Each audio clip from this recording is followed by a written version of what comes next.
During these challenging times, what's really been helpful for me in not only these challenging moments, but all of my difficult times in my life is my faith. I've discovered I'm not the person that I was in my 20s, my 30s, my 40s. I've grown over the years, and so have many of you. I was on vacation in Europe last year. I was in Italy. I was on a boat. We were anchored offshore, and the captain of the boat was explaining to me why he had anchored in a certain location. And he was saying it was based on the direction of the wind and the swing or the pivot of the boat when it was anchored. When a boat uses or lowers its anchor, he wants the rope or the chain that's attached to the anchor to be long enough to reach the bottom of the ocean or the lake floor. And if it does, the anchor is gonna hold the boat in place so the wind don't blow or push the boat around, or the current pushes it into the rocks. Well, while he was talking, I was tripping because I suddenly realized that God was my anchor and my faith was my chain. I said in the intro that I wasn't who I was in my 20s, my 30s, and my 40s. Because see, back then, my faith was on a short rope. See, so my connection to God was let's just say limited. But back then though, I was in much shallower water. So sometimes my anchor could hold me in place when I used it. But whenever I didn't use my anchor, which was my connection to God, even in the little boat and the shallow water, sometimes I get tossed. I didn't even fell out the boat before and felt like I couldn't even get back up in it. Just like when you fall out your boat, you get deceived by the evil one who tries to make you think that you ain't gonna do nothing but fall out the boat again. And where was your anchor anyway?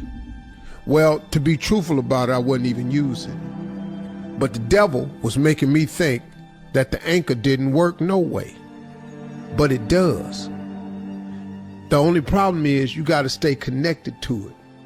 So what done happened, y'all, is as I've gotten older now, I've started to realize that the anchor, my God, always works.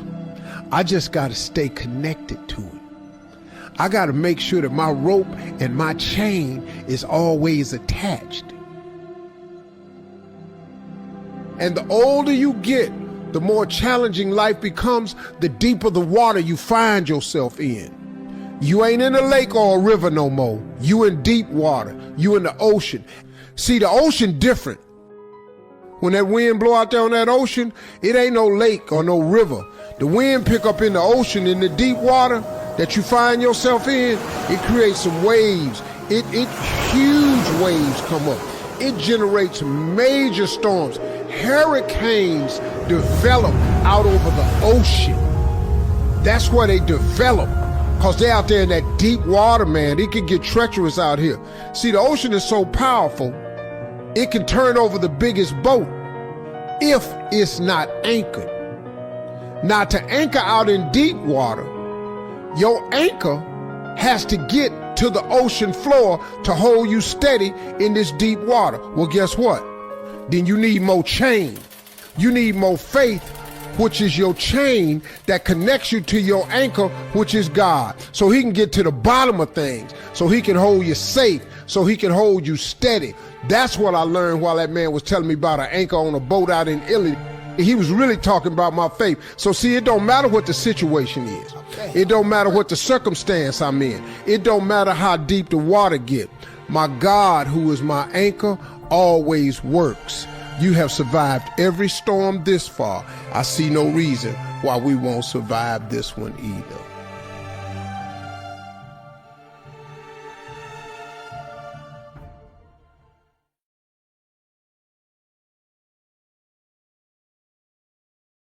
During these challenging times, what's really been helpful for me in not only these challenging moments, but all of my difficult times in my life is my faith. I've discovered I'm not the person that I was in my 20s, my 30s, my 40s. I've grown over the years, and so have many of you. The bigger the stuff you ask God for, the greater the requirements. Now, if you don't want nothing to happen to you, quit asking for stuff. You can simplify your life right now. Quit wanting something. But I got to tell you something, though. That's a hard life, man. You know, the Bible says, to whom much is given, much is required. But when you ain't got nothing, you know, where my rent coming from? That's every month. You got to figure that out. How we gonna eat? We figuring out how we gonna make these ends meet. Every month, that's hard. So I've been at every economic level there is. I've been stark raving poor, and I've been well off. It's way better to have money. Don't let nobody fool you. I don't know what somebody done told you about money, but I've had none for an extended period of time. I mean, none. Now, you got some problems with money that you can't imagine. When you get it, you gonna have. It ain't a week go by, I don't get 2 to 3 pieces of bad news. But you know what I do? I take all that bad news with the knowledge that God must have something else for me. I live my life in expectation. Therefore, guess what? He gives me what I expect. I expect a life of abundance. You think they take this show from under me? You think I'm finna crumble? Don't even worry about Steve Harvey. Don't you know he got something else for me? Something way bigger, something way better. These people make decisions, they think they crumbling me all the time. They've been making decisions about me for years out here. They can't do nothing with me. I keep showing up over and over and over and over. I'm from Welch, West Virginia. I grew up in the hood. I've been shot. I've been laying on the street that's named Steve Harvey Boulevard. On the street they said I was dying on. They thought I wasn't gonna get up out that street. That same block I was dying on is named after me now. You can't tell me nothing about what God can't do. God do the impossible, man. See, I expect great things to happen to me, even in the midst of trouble. I dare you to start writing everything down you want. I dare you. I dare you. I dare you to call. You, look, man, if you call out God on his word, you better be ready. Because you're about to get checked. If you call him out on his promise, he gonna check you. I've been checked over and over and over till I got it. I don't even fool around no more. I go to God, I ask him for it. Then I write it down. Maybe you just want $100,000 a year. Put it down. Maybe you're just trying to do something nice for your kids or your grandkids. Write it down. How much you want to make a year? How much would you like to see in a savings account? Write this stuff down. This is critical information. It's not a magic trick, man. Quit tripping. This is real. This is how it works. Rich people do this all the time. We ain't out here just making paper because we that good at it and God love us more than he love you. That ain't why we getting it. We getting it because we understand the principles of success and we apply them to our life. Don't let these rich people out here fool you. All these people out here got vision boards. They might not tell you about God, but that's their problem. I don't do nothing without mentioning him because I would be nothing without him. I'm awash without the Lord. Do you hear me? I'm nothing without him. I'd still be living in a car if it wasn't for him.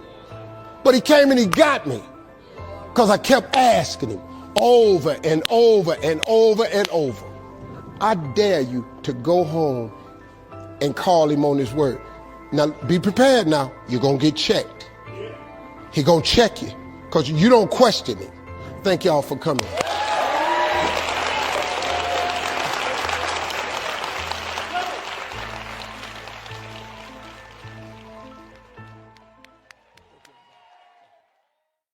Faith is the substance of things hoped for and the evidence of things not seen.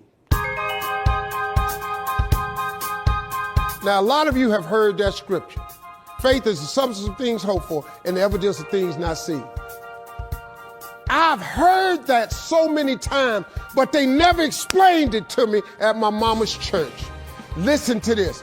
Faith is the substance of things hoped for. You know what that means? All faith is hard hoping. It just starts with hope. Remember when you was little and you hope you got a bike for Christmas and you went downstairs one year and you had the bike for Christmas? You remember when you hope you graduate from school and you mess around and you got a diploma? You remember when you hope you could find a job and you looked up and you got employed?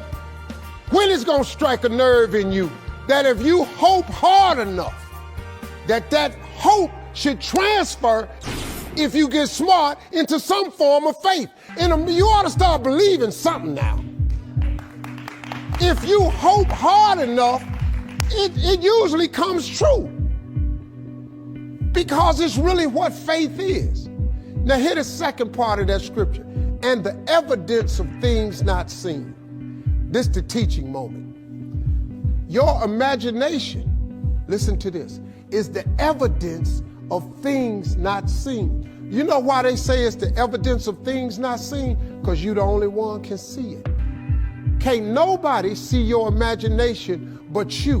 But God places your imagination in your head to show you a sign of a coming attraction He has for you. That's what your imagination is.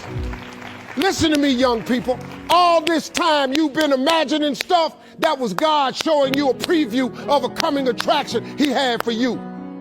Now all this time you've been dreaming of stuff that everybody thought was crazy. It ain't crazy. That was God.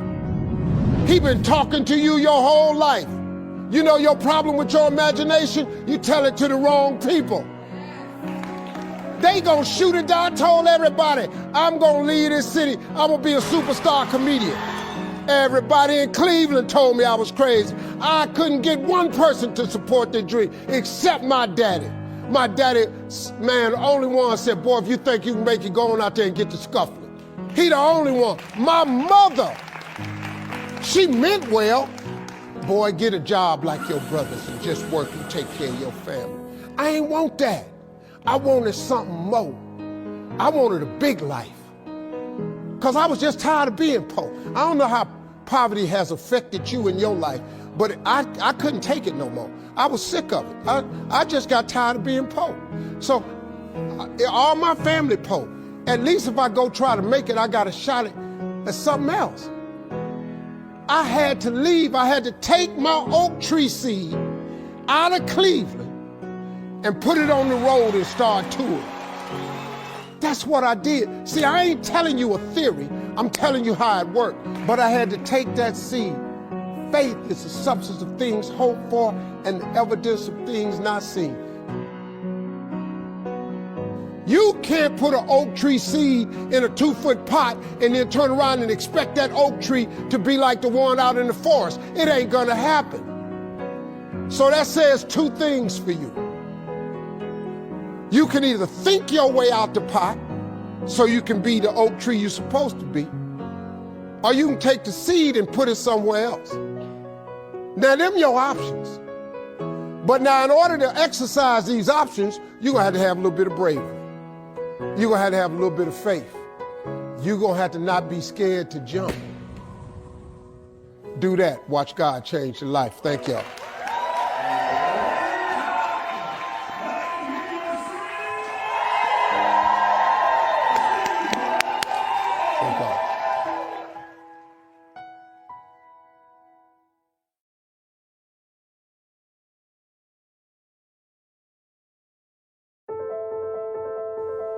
You know, this crisis that we're all going through is something that we're all going through. I keep hearing people say, I don't know what I'm going to do.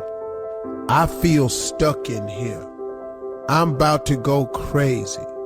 These kids is on my nerves. And I just hear complaint after complaint after complaint. And listen, I know it's tough. I know it's tough, but can you not stop for just a moment? No matter how bad it is for you, it's worse for someone else. I was thinking the other day, the traffic has died down out here in LA tremendously. I mean, this is a city that's bustling with traffic. But I was thinking the other day, there's a homeless guy that sometimes when I'm coming from work at night, he is on the corner. Sometimes I roll the window down if I'm at the light, because I just can't take somebody right at my window. I gotta give them something, if they right at my window. But I see this person out here often. And I was thinking, man, since traffic has died down, what's happening with these homeless people? And outside asking for help with a sign. What's happening with them? Because, even if a person pull up at the light right now, ain't nobody rolling their window down no more. I mean, I think about shelters, man. What are these people doing who depend on shelters for where they live? What are they doing for social distancing? What do the less fortunate do in a time like this? What do poor schools do that don't have the capability to live stream their lesson to their kids? What are they doing? You see, so as we sit up and complain, you got to think there's somebody having it a little bit harder than you. So instead of complaining all the time, why don't we turn around and try to find the upside in this? Because there is an upside. We ain't in the middle of a crisis. There's a lot of us that's in the middle of a miracle. See, what's happening right now is going to have some miraculous results for a lot of people. But to see miracles, you got to look for miracles. Stop looking at the negative in everything, man. Get your head up and look for something in the positive. They've extended this lockdown in this country. So instead of griping about it, find something to do that's positive, man. Work out. Spend time with your family. Learn what's really going on in your kids' lives. FaceTime some people you haven't talked to in a while. Get busy. Learn a language. Get some Rosetta Stone. Go online. Do something. You can't go anywhere. But man, do something positive with this time. Don't let this time do you. You do the time. You got to have the mindset of people who have to serve long time. This is it for us. But it's okay because at least we here. And no matter how bad you feeling, somebody is way worse off than you. Think about that before you start complaining about the rest of the lockdown, okay?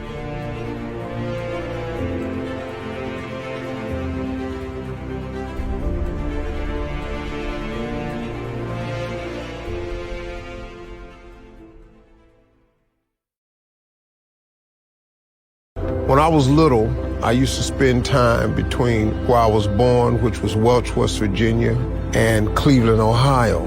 During the summers, I used to go back and work the farm with my grandfather. My grandfather was a really hard worker because all he did was farming. This is how farming taught me to become successful.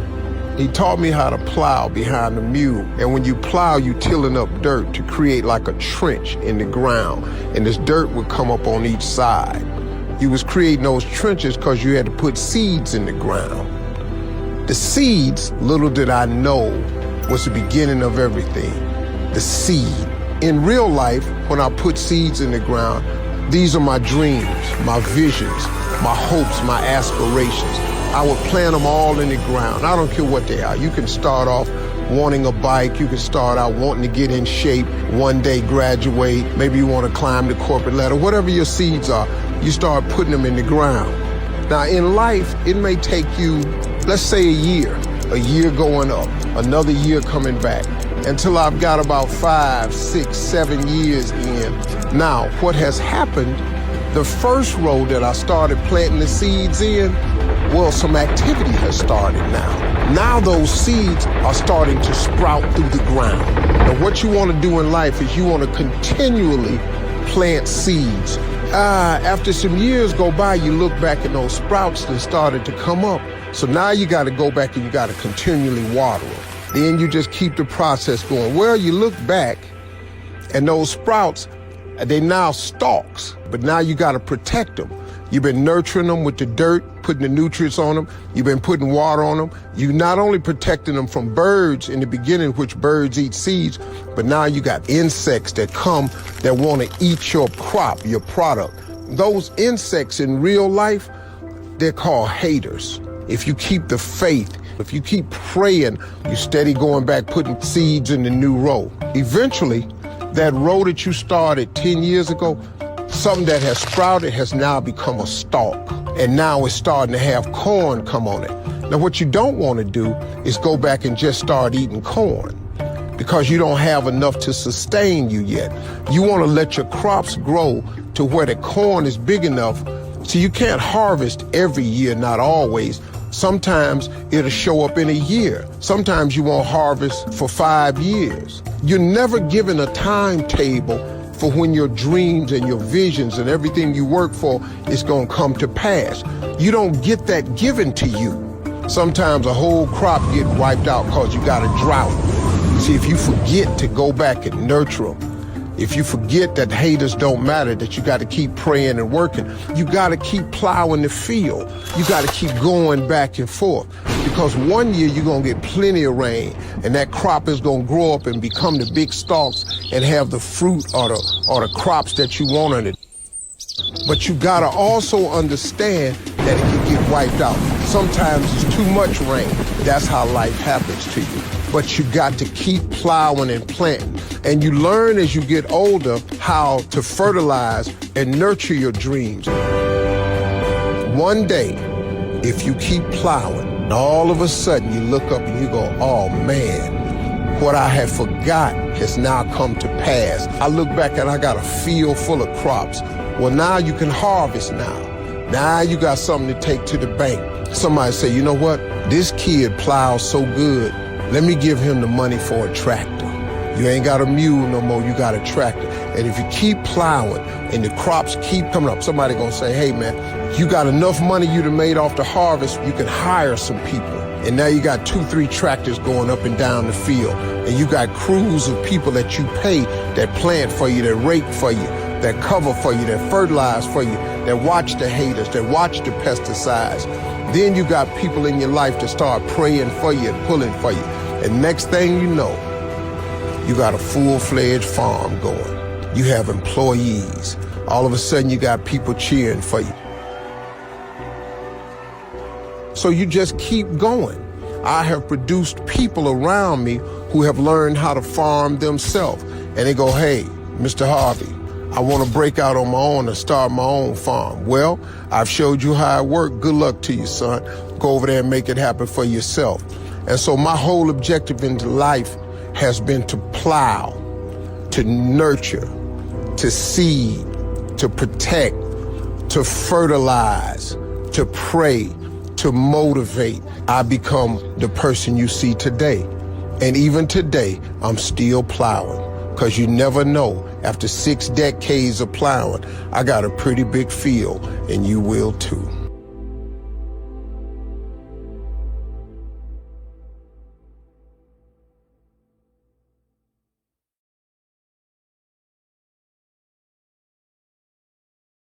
You know how I got land? I was homeless. And I used to fish all the time. I wasn't fishing playing, I was fishing catching fish, because I drive to a rest area because I kept charcoal in my trunk. And when I got to them little grills on the side of the rest area, I'd take my charcoal and I'd fry my fish. But I was always fishing somewhere illegally, because I ain't own no lake or nothing.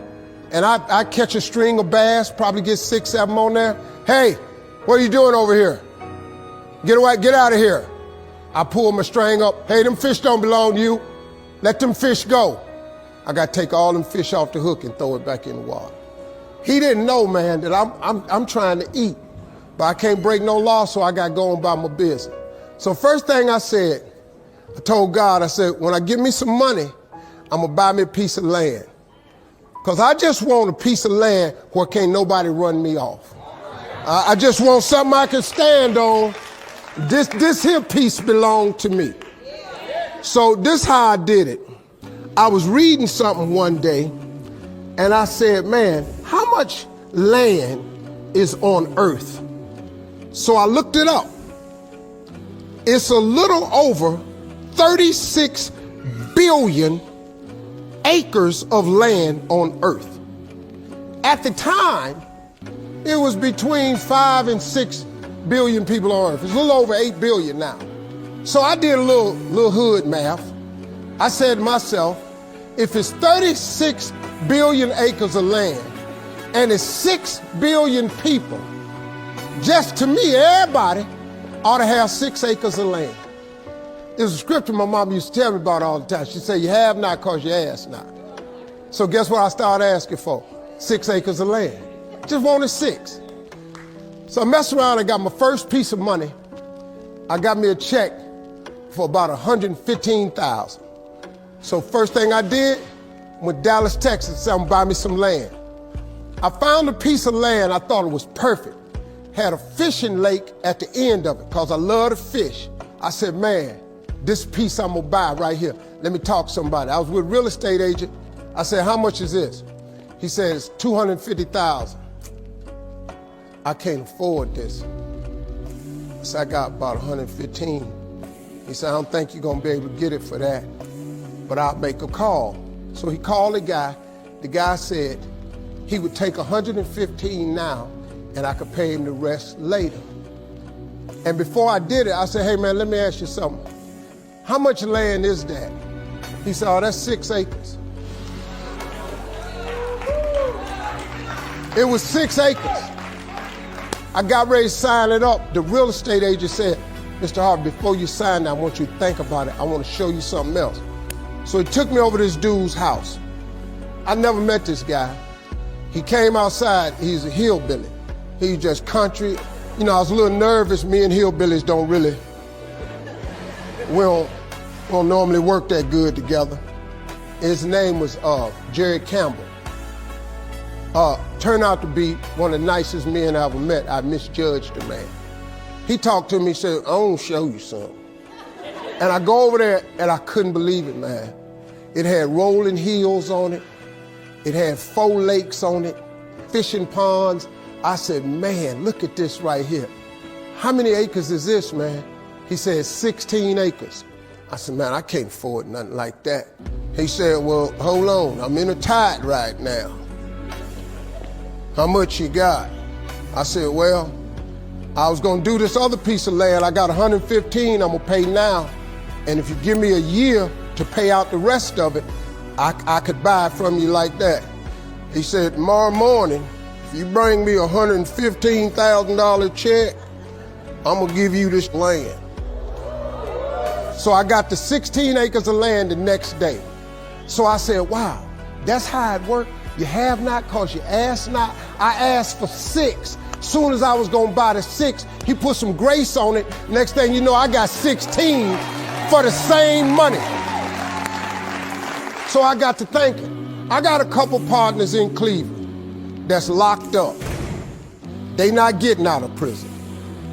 So I asked God, could I have a 6?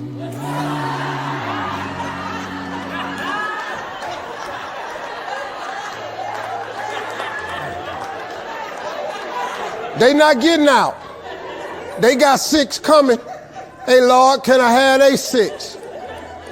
So you know what he did? Some land opened up next to it. I bought 18 more acres. I bought it. So I went back up to Cleveland. I was hanging out one day. My boys was on the corner. I told them, I said, look, man, I can't hang out on corners no more. I'm trying to get my TV career started. Oh, you done changed, man. This what's happening. So now you done got this little money. You done forgot where you from. I said, okay, hey, Lord, can I have A6 too? So I see right now. Yeah, I see what's happening right there. They ain't finna go nowhere. So I kept asking for everybody I thought wasn't gonna ask for their 6. I asked for their 6. I ended up owning almost 300 acres of land in Denton County, Texas. But I just kept on, man. Just kept on with it. I just kept the faith. I kept believing. I kept asking him. I kept wanting. God got great life for you, man. But you're gonna have to ask for it. And when you ask for it, you're gonna have to believe it. After you believe it, you gotta put your work in. Now, if you don't wanna do the work that it takes to be successful, this man with his success, if you knew how hard he worked, if you knew the hours he put in, the hours his daddy put in, if you knew what it really took, it's daunting. It's days, man, where you go, whoa, what is this I'm trying to do? But you got to hang in there. See, getting what you want is up to you. How you get there, that's up to God. See, the problem with you is you trying to figure out how to do something. Listen to this. The how-to ain't none of your business. The Bible don't tell you to figure nothing out. It say ask, believe, and receive. Now, see, you keep going down these churches, they keep telling you this, but you ain't listening. I'm asking you to listen. You can turn your life around if you change your attitude. You change your attitude, you change your altitude. Stop sitting in here with a life of mediocrity when that ain't what God created you for. Now, you might not want this life. You might not want what it takes to get here. But if you want this life, you got to put in your work. You got to put it in. You got to stay prayerful. You got to never give up. You got to talk God every day. Now, if that ain't what you want to do, then good luck. You keep doing what you've been doing, you're going to keep getting what you've been getting. I would try something else if I was y'all. I appreciate y'all coming. Thank y'all very much.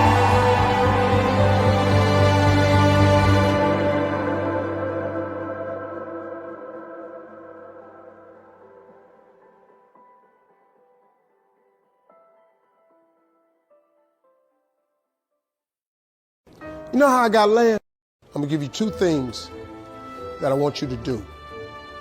If you do these two things, it will transform your life. I'm a motivational speaker when I'm not doing this, and the reason I do really well as a motivational speaker because I know what I'm talking about. You know, you looking at somebody been at the bottom before. So I'm not like some rich dude whose mama and them had some money and gave me some money. Now I'm telling y'all how to get over. No, I'm gonna tell you how to get over because I've been under. I'm gonna tell you how to get up because I've been down. I'm gonna tell you how to finish because I got off to a bad start. Now I'm about to tell you two things. Now listen to me. What I'm about to tell you, this is for spiritual people only. If you're not a spiritual person, this ain't for you. If you don't believe in God, this ain't finna do nothing for you. But I ain't know you was coming, so I have no other version. This is only people who have a faith. You ain't got to be no like born again Christian or nothing like that. You got to know that God is God. If you understand that, I can help you from here. I'm gonna give you two things that can change your life. It's two scriptures that changed my entire life. It's very simple. The cold thing about what I'm finna tell you is anybody can do it. This is what I'm finna tell you. See, I'm not finna talk to you about no education because I ain't got one. I flunked out of school. I had a severe stuttering problem. I couldn't talk outside my house. I ain't do well in school ever. I ended up flunking out of school. I'm on my third marriage. I lost everything I've owned twice. I've been homeless and lived in a car for 3 years. I'm finna tell you what I know. This ain't no fancy rich boy answer, no theories, no, you ain't got to buy no program to do this. You ain't got to go sign up. I'm telling you right now, what I'm finna tell you, if you apply it right now, can change your existence. Because everybody I know want to be happy, everybody I know want to be successful. If you don't want them two things, there's something wrong with you anyway. So now here, there is a scripture that I'm gonna give you. It's a very small scripture. It's very short. I don't even know where it is in the Bible.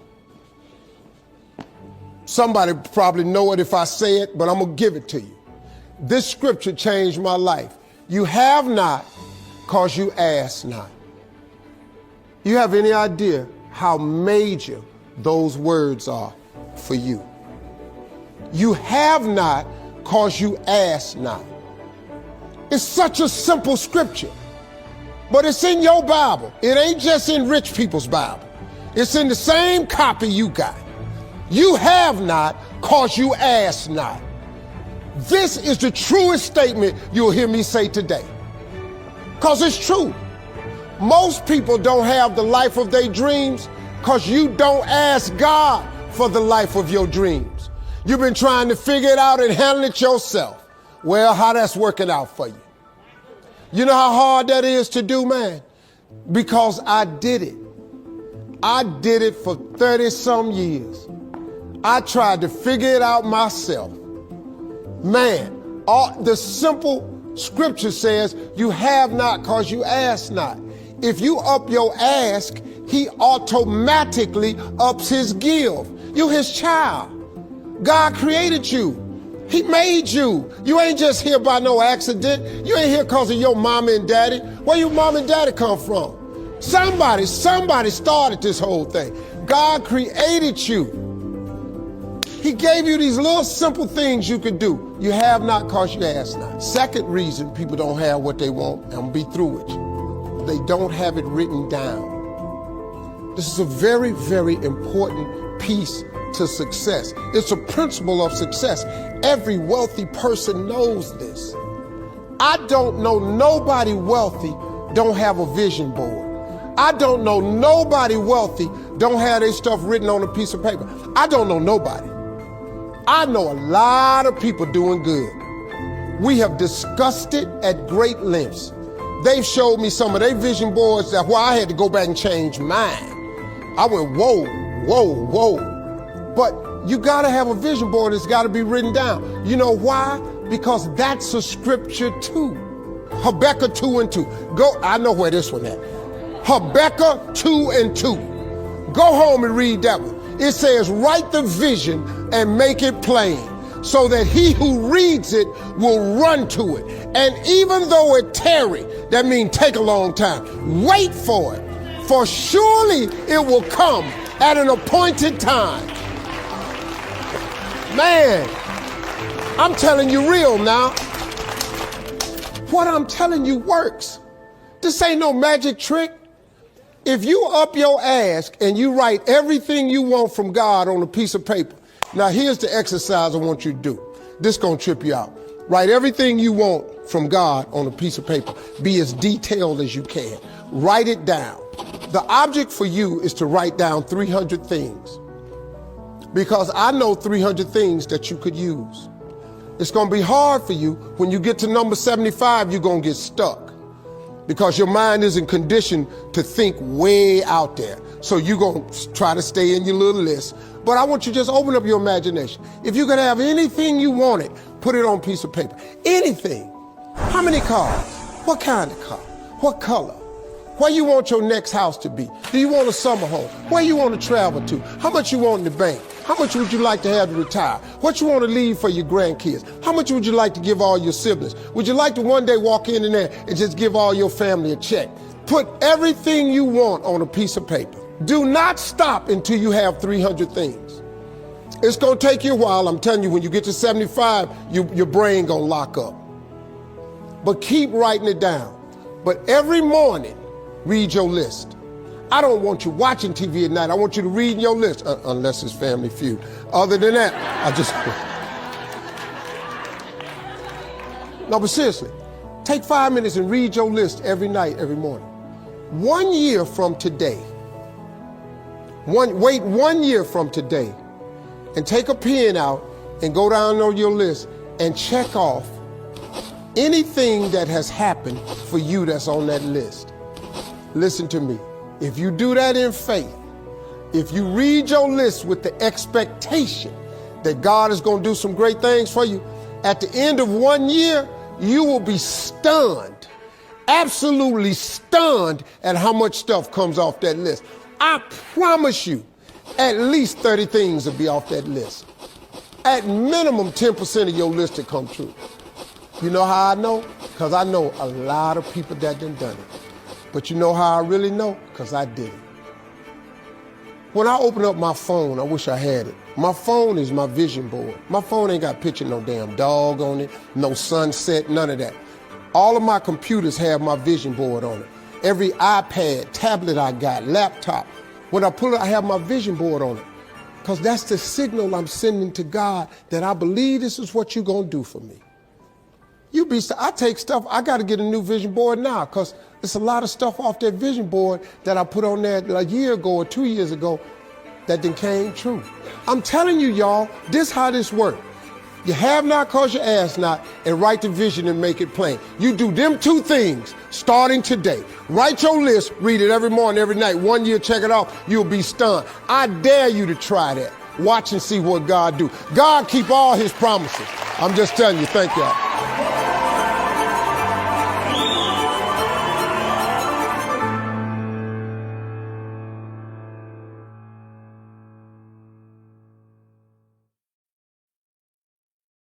I'm gonna give you two things that I want you to do.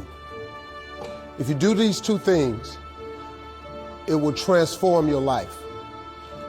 I'm a motivational speaker when I'm not doing this, and the reason I do really well as a motivational, get off of Instagram and Snap and get off all these blogs and get into something that can really, really move your life forward. It's really not important what the majority of people that are blogging are saying. As a matter of fact, bloggers are not relevant people, they're not shakers and movers, and they're not decision makers, and they're not power brokers. So when you spend so much time in the blog world, the Instagram world, the chat world, all of this, you're wasting valuable time. If I was young and I had what you have, and you're the brightest group of young people that have come along in a long time, man. Millennials are absolutely brilliant because you all have technology. I had no technology growing up, nothing. You couldn't download a book. You had to go to the library, go to the card catalog, pull it open, find the book, find the number, go get on the elevator, go to the row, find the number book, get the book, and hope somebody ain't told a page out that you want to read. That's what it used to be. When my mom and them finally got the money together to help us educate ourselves, they bought an encyclopedia set, Britannica, Funkin' Wagnall, and everything you wanted to know was in that encyclopedia, and that's all you could know. If you want to look up something about elephant, and they had 2 pages on elephants, that was what your knew about an elephant. Y'all got Google.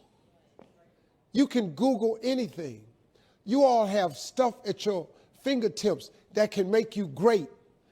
But if you could combine your technology with your parents and your grandparents' work ethic, your could be rich. You could be rich, man. But you cannot erase the work ethic part. There is no getting around. Ain't no elevator to the top. You got to take the stairs. The elevator don't go to the top, man. Not in the world of success. You got to take the stairs. Y'all got to start getting gritty, man. I hate it when I see young people wasting their time, wasting all this technology got, just bull, just sitting around in this world that's been created for you that everything is instant. I was arguing with my son the other day. We're having a debate. I thought, man, I'm finally sitting with one of my sons having a healthy debate. I told him that from Cleveland to Nashville was about 540 miles, something like that. He Googles it while we're talking. He said, no, Dad, you're wrong. It's 526 miles. You. I said 540. It's amazing, man, how you rely on technology and it's a help to you. But young people, you got to get gritty, man. You got to develop some dog in you. You got to understand that success, you can't Google success. Go Google it. You can't Google it, man. I got something else for you. Because I've lived so long and I've been exposed to so many things. I've seen stuff hopefully you'll never see. And I've seen some things I hope one day you do see. But go Google exposure. It ain't going to take you nowhere. I've been around the world, man, because I've traveled it. But I traveled it because I've made myself uncomfortable. I have a life of convenience now. But in order to get the life of convenience, you got to have a very uncomfortable life. You got to get comfortable being uncomfortable. Stop trying to do everything the short way. Stop trying to figure out the easy way because the ain't gonna happen. I got news for you, man. It's not happening, young people. You got to get messed up sometime. You got to get dirty. You got to get your feelings hurt. You got to get disappointed. You got to get told no. You're going to ask somebody for some money. He going to tell you no. But at least then, when I see somebody trying and I tell them no, I try to at least give them something else. See, I'm not going to hand you a fish sandwich. I'll teach you how to fish. But I'm not giving you a fish sandwich. You can forget that.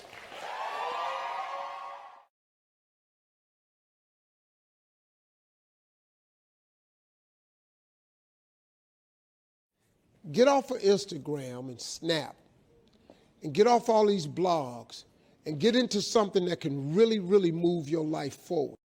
Let me tell you something before you go. Whenever people come see me live, I try to say something meaningful to people. And I'm in the laugh business. That's my gift. That's what God gave me at birth. Your gift is the thing that you do the absolute best with the least amount of effort.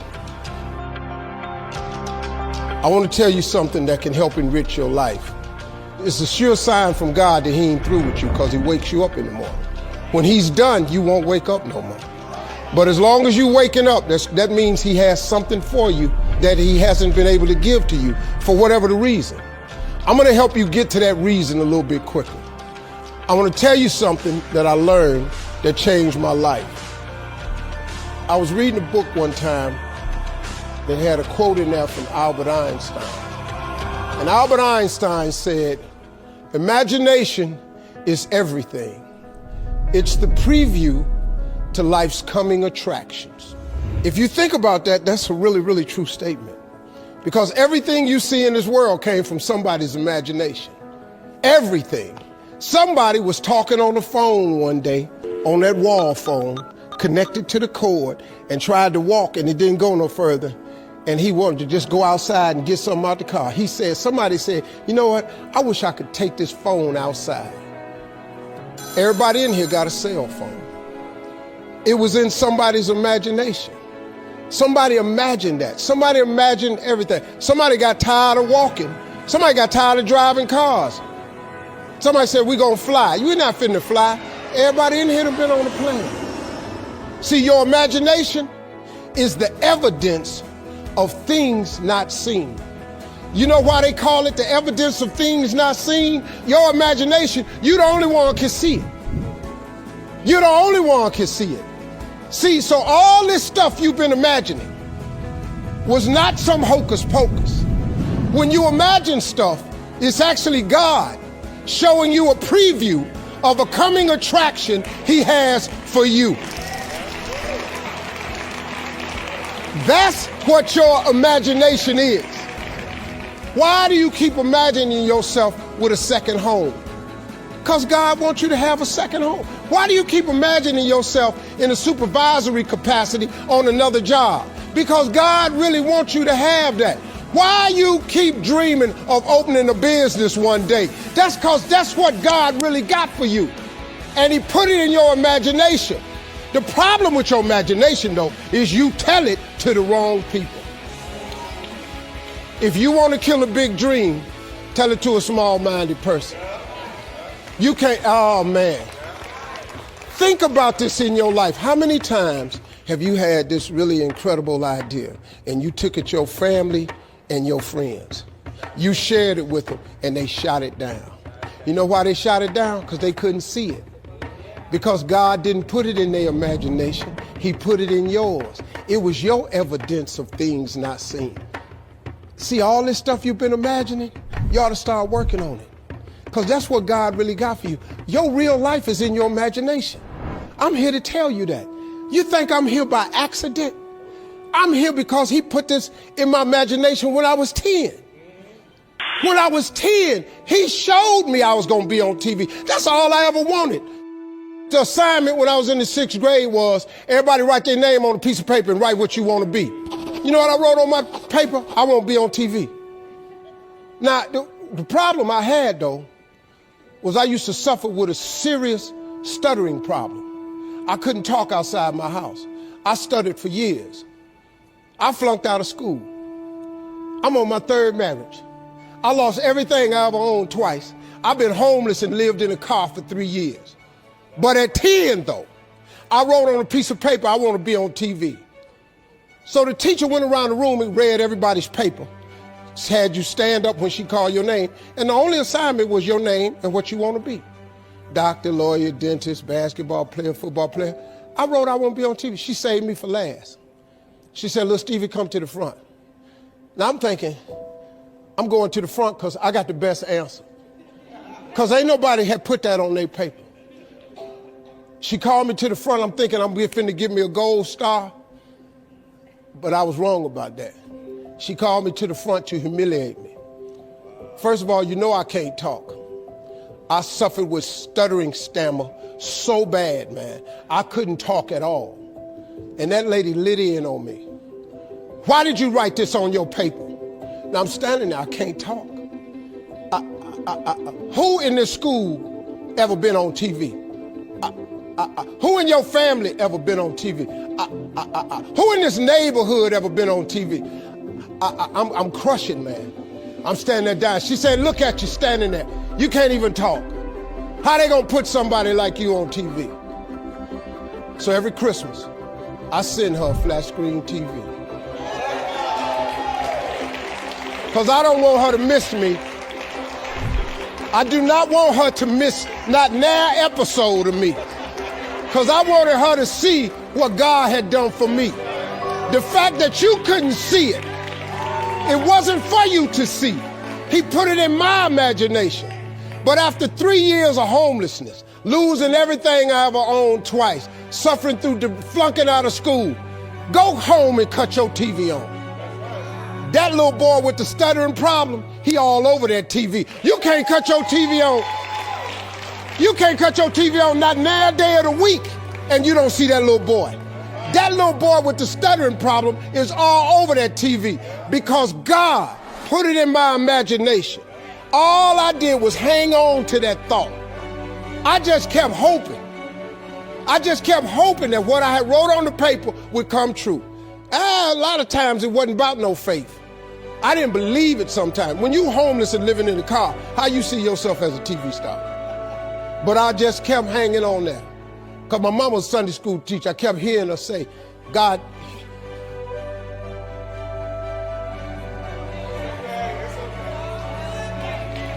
God didn't bring you this far to leave you. God didn't bring you this far to leave you. Why do you think he keeps waking you up? Because he got more for you. He got way more for you. He got plans for you. But he needs your faith. He just needs you to call on him. He needs you to dust off your imagination and just go for it. You got to try. Quit waking up thinking you ain't got no say-so in your life. You have a choice in this matter. You can't stop what happened to you, but you can doggone sure do something about what happened to you. Life is 10% what happened to you, is 90% what you do about it. Somebody in your family gonna die. Somebody in here gonna get fired. Somebody here gonna get an eviction notice. Somebody gonna get laid off. Somebody company gonna close. That's life. Somebody you love gonna break up with you. That's life. But what you gonna do about it though? Since it's gonna happen anyway. Trust me, go home and ask God to open up your imagination and then pursue it with everything in you and watch what he do for you. Appreciate y'all.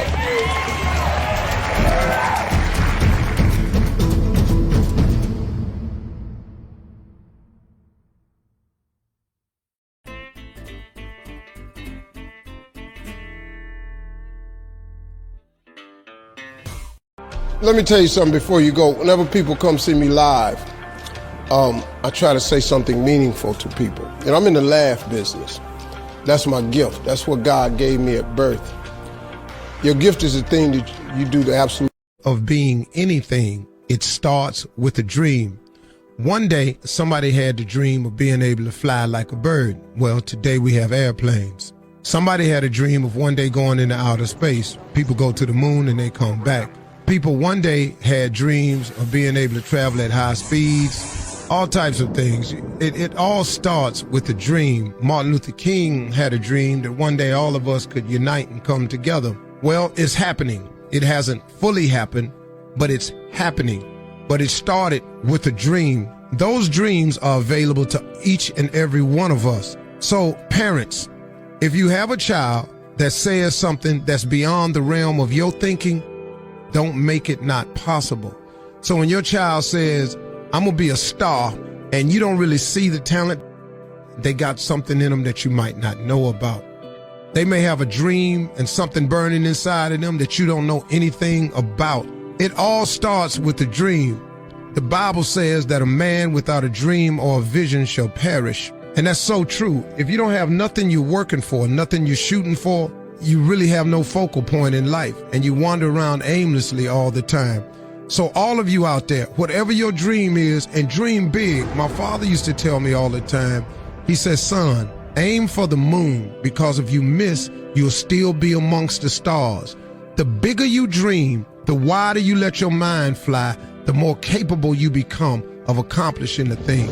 See, you've got to understand that it doesn't matter your financial circumstance. It doesn't matter what environment you live in. If you can see yourself out of the project, if you can see yourself outside the ghetto wall, if you can see yourself anywhere, then guess what? See it. See it and believe it to be so. That is the beginning of all things happening. It is your dream and your vision. And let me give you some advice. Don't share all your dreams with everybody. Because the moment you say something to somebody and they don't see it for you or themselves, they start telling you how it won't happen. Now you allow that into your mindset when all you was doing was wanting it to be so. And now guess what? Then comes the stumbling blocks, the hurdles, the pits in the road. And now you find yourself trying to understand what they were saying when all you really had to do was go on with your dream. So when I have dreams or ambitions, I only tell one person. I usually tell my wife. And after that, I don't really share it with a whole lot of people because I know that everybody ain't pulling for me, but I know she is. So I share with her what I'm thinking about becoming and doing and hoping for us and our family. And that's who I tell it to. I don't tell it to my friends, my boys. I don't tell it to my manager. I don't tell it to nobody because guess what? They got their own agendas too. Now they don't see it for you because then that's going to get in the way of some plan they had for us and them. And now next thing you know, they working against that because they got another plan. So I don't really share it with people. I share it with my folk and I share it with my God. And that's it. But do dream. If you can't think of what to dream, stop at a magazine stand or a bookstore and flip through magazines and see stuff that you'd like to have. See places that you'd like to go. Imagine things that you'd like to be. Sit down and close your eyes and imagine where you would like to be, because that is the beginning. It is the dream. There's a whole series of things you got to do to become successful, but just today, I'm just going to stay on this one thing. Do not be afraid to dream. Do not be afraid to think that you can. And remember this, you ain't too old to have a dream. Anybody can dream. I don't care if you're 45, 55, 65. You can dream about something. It can still happen for you. And the younger you start dreaming, the better you get at dreaming. And when you get good at dreaming, then after a while, you're going to have to start making some of this stuff come true. And next thing you know, you're on your way. But it starts with a dream. So dream big, open up magazines, cut them cartoons and them sitcoms off and quit watching soap operas all day. And do something that'll stimulate your mind. The Travel Channel, the Discovery Channel. Watch a cooking show. Just get into some other things, man. You never know what's inside you, and something may spark a flame that burns in you that you really didn't even know you had, but you got to open up your mind and let it fly. Dream on with your bad self, and don't let nobody tell you that you can't. And the best way to not have a person tell you you can't is to not tell them what you want in the first place. It's your dream. It really ain't got nothing to do with nobody else.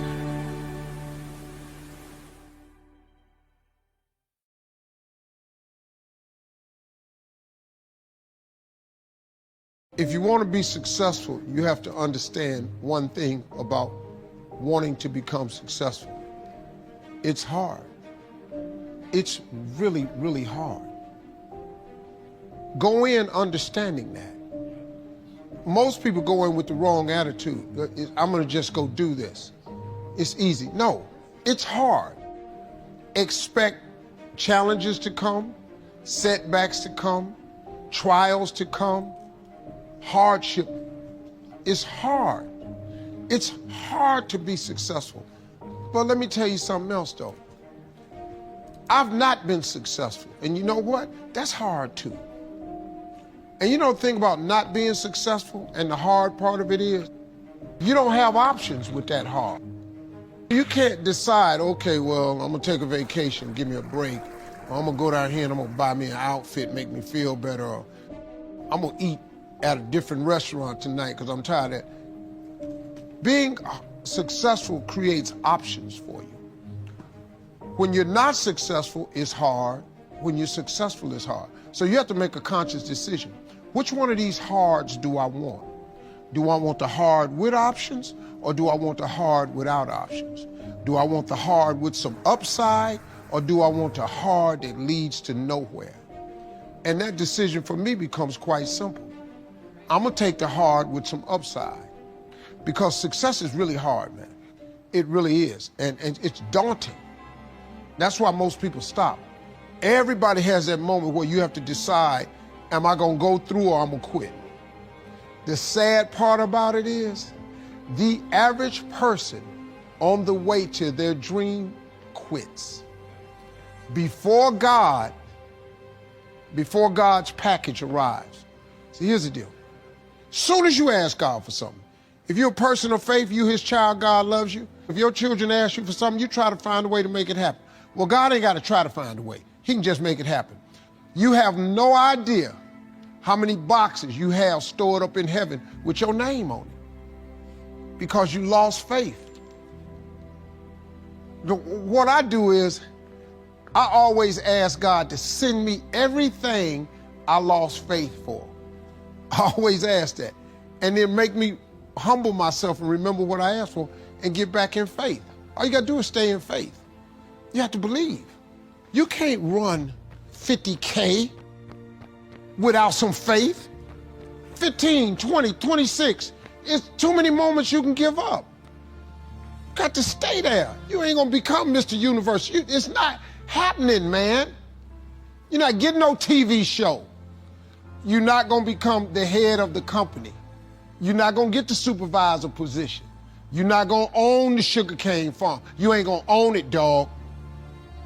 You can be one of the workers there, but you're not finna be that dude that do the hiring. You're not finna be that dude if you don't stay in faith and come to work. See, I lost a lot, but I lost my fear of failure. Michael Jordan, in his life, has taken 946 game-winning shots. Michael Jordan ain't made but 123 of them. But they don't write about the losses. They write about all of them that went in. His last game against Utah, and he hit that jumper. That's all you see. He didn't do that but 123 times. He missed 800 sometimes. But he wasn't afraid to take game-winning shot. You just gotta lose your fear of failure. Failing is part of the process. You got to train to run a long way. You can't just go get in the first competition, your ass win. I lost my first comedy competition I ever got in. $10,000 out here in LA. I flew from Atlanta, man. I needed that $10,000 so bad, man. I was in a world of hurt. Homeless, people didn't know. And I was the funniest guy on the show. The guy that run the comedy club, Eric, came up behind me when they was about to announce the winner, said, "Congratulations, man, you won this thing." See, that's a clue. Because I needed this $10,000. I ain't never had 10,000. They announced the winner, Rocky Laporte, comedian from Chicago. One of the judges was the owner of his home club. I couldn't have beat this dude no kind of way. He came up to me and said, "I know you thought you was gonna win, but I got your ass." You ain't even never heard of Rocky Laporte, have you? You got who ass? See, what Rocky didn't know was, when I lost, I wasn't gonna quit. I ain't get off Faith Street. I kept staying there, because I knew he was gonna come get me sooner or later. I just don't believe he bring you this far to leave you. Wherever you at right now, God did not bring you this far to forsake you, to let you go. He brought you this far because he had purpose for you. The reason you ain't got COVID and died, because he got purpose for you. The reason you still here, because he got purpose for you.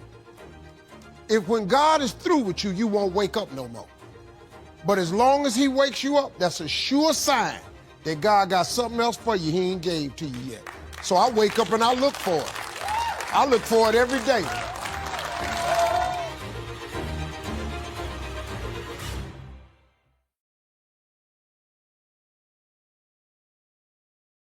If you want to be, I used to spend the night in hotel parking lots.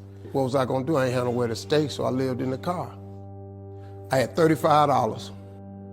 And I said, "Come on, God, man, I've been trying to make this dream come true. You done left me out here like this." And I was crying so hard that he just said, I didn't like hear a voice or nothing, but he spoke to me in Harvey. He said, if you get up, I'm gonna take you places you ain't never been. Now I was finna quit. So I said, skip it. I'm gonna quit anyway. So I got in my car, I went to a payphone, and I was gonna call my dad. You remember back in the day where you could punch in a code and call your answering machine and get your messages? So I called and I punched in the code, and it said, doop. He said, hey Steve, this is Chuck Sutton with Showtime at the Apollo. We saw a tape of you. You're very funny. If you could get here Sunday night, we'd love to put you on television. Call me back, let me know if you can make it. So I hung the phone up, I'm crushed. Cause my whole dream of being on TV, and I couldn't get to New York. I got $35. How I'm gonna get to New York? I can't make it. So I'm standing there at the phone booth and tears just coming down my face. I said, God, so that must be a sign for me to go home. Cause this it, I ain't even got the money to go to the Apollo. My whole thing that wanting to be on TV, I couldn't even make the dream come true. This is the most messed up moment. And so I said, man, let me call this dude back and see if he said this Sunday. Cause maybe he said next Sunday and I can hustle up a little bit of money or something. I don't know what I'm gonna do, but let me just call him back. So I called him back. Steve, this is Chuck Sutton, Showtime at the Apollo. We saw a tape of yours. You're very, very funny. Look, we have an opening Sunday night at Showtime at the Apollo. If you can make it, we'd love to put you on TV. I said, it's this Sunday. Before I hit the button, I heard, doop, you have another message. Now, it wasn't there before. So I punched my code in. I listened to the second message. It said, Steve Harvey, this is Tom Sobel from the Comedy Caravan. This is a Thursday. He said, I have a gig in Jacksonville, Florida on Friday night that pays $150. If you can get there Friday night, you'll make $150. So I called him back and I said, hey Tom, did you get a gig away? He said, no, it's still available. He said, can you get there? I said, I'm in Pensacola, Florida. I'm 3.5 hours away. So I drive to Jacksonville, Florida, and that night I made the 150. The club owner said, man, you funnier than the guy we hired. If you stay tomorrow night, I'm gonna give you another $150. So now I got $300 now. So I get on the phone, I call Chuck Sutton. I say, hey man, is the gig still available at Showtime at the Apollo?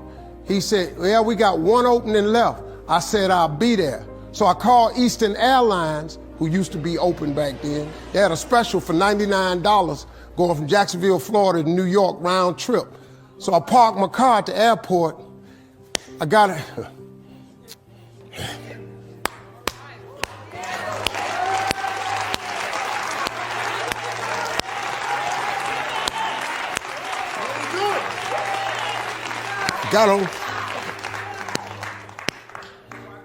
Got on plane, flew. Everything I had was in 2 bags. Got to the Apollo. I said, hey man, I'm here. I got there at 11 o'clock in the morning. He said, you can't stay here because you don't come on to the late show tonight. I said, man, I ain't got nowhere to go. I said, if you just let me stay in this building, man, I ain't gonna move around nothing. I ain't got nowhere to go.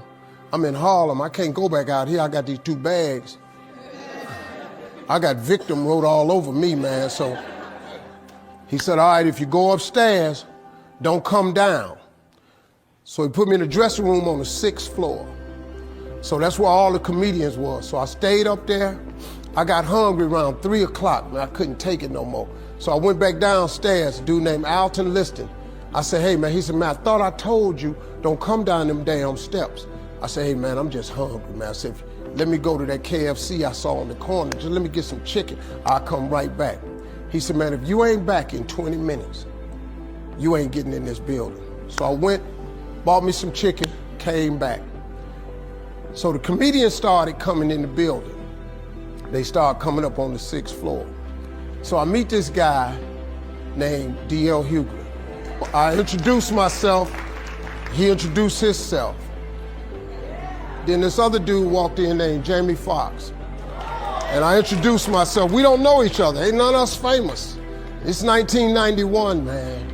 They gave everybody the lineup. I was on the last show of the night. I don't go on to 11 at night. I done had this 4 pieces of chicken. I'm starving, man. That chicken done wore off. I'm nervous, man. I'm about to throw up. D.L. Hughley went downstairs. D.L. Hughley got booed off. Jamie Foxx went down there and got booed. They booed Jamie, then Jamie started singing. And then they started clapping. And Jamie had their ass, then he went back to them jokes, and they got his ass. So I'm walking down the steps and I see Jamie sitting on the steps. I said, hey man, hang in there. He said, man, that ain't never happened to me before, man. This is crazy. This Jamie Foxx, man, one of the most talented people in all of comedy. And now, you don't even know how nervous I am, man. I can't even, my breathing is shot because these dudes been booed. So I walk out, I had wrote this joke. Mike Tyson had got in a fight in Harlem with this heavyweight named Mitch Green. Mike Tyson had hit the dude in the eye in the store. Now, he was on the news, his eye was swollen. So the joke I wrote was, they was interviewing Mitch Green, and he was telling everybody what happened, but his eye took over the interview. And I wrote this joke that his eye started talking and was just, I tell you what happened. The heavyweight champ's fist is coming towards my face. I just said, Lord, Lord, Lord. And I wrote this whole joke about this dude's eyeball talking. And when the punch came, and all this here, the Apollo, man, they went crazy. They lost their mind. I got a standing ovation, man. I walked off stage, man, just started crying. I couldn't believe it. They paid me. I made $750 for being on TV for one night. I'd never made $750 telling jokes in one night. And so that was my first television appearance. A couple weeks later, Sinbad was the host of the show. He got this job on a different world. And so he quit. And so Mark Curry became the host. And then Mark Curry got hanging with Mr. Cooper, and he quit. And they came to me and said, would you come back to New York and host amateur night for us to just try you out? Oh, ain't no problem. And so I went to New York, I hosted amateur night, and I was killing. But every time we went to commercial break, I was supposed to let the warm-up act take over like Ruben does. But I knew not to let the warm-up act do that because he would change the attitude of the crowd because the Apollo was a wild place. So I stayed out there. I did the warm-up and the hosting. And I created a bond with that audience. And that's how I got on TV. It was my very first TV show. I hosted Showtime at the Apollo. I ended up being the longest running host in the history of Showtime Apollo. I did that show for 8 years. Nobody ever did it for 8 years. And that was my turn back moment. See, in your life, everybody has a turn back moment. You have a moment where you could go forward or you can give up. But the thing you have to keep in mind before you give up is that if you give up, the guarantee is it will never happen. That's the guarantee of quitting, that it will never happen, no way under the sun. The only way the possibility remains that it can happen is if you never give up no matter what. Because God is always coming. He's never too late. At your worst moment, look, man, when they told me I had to be in New York, I saw no way I could get there.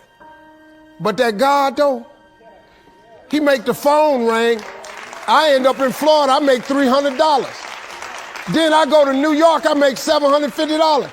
I almost got $1,000 out of nowhere. That's what happened to me. That was my moment of never giving up. That's when I first learned that faith was everything, that you have to remain faithful.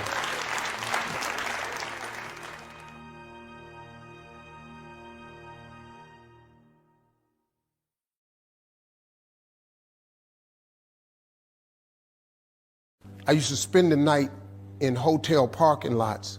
What was I gonna do? I ain't had nowhere to stay, so I lived in the car. I had $35. And I said, TV to me is just, what do I really think? I'm gonna give you my honest opinion. And then, you know, if you don't like that, tune in tomorrow. That's the thing about opinions, man. Everybody's entitled to them.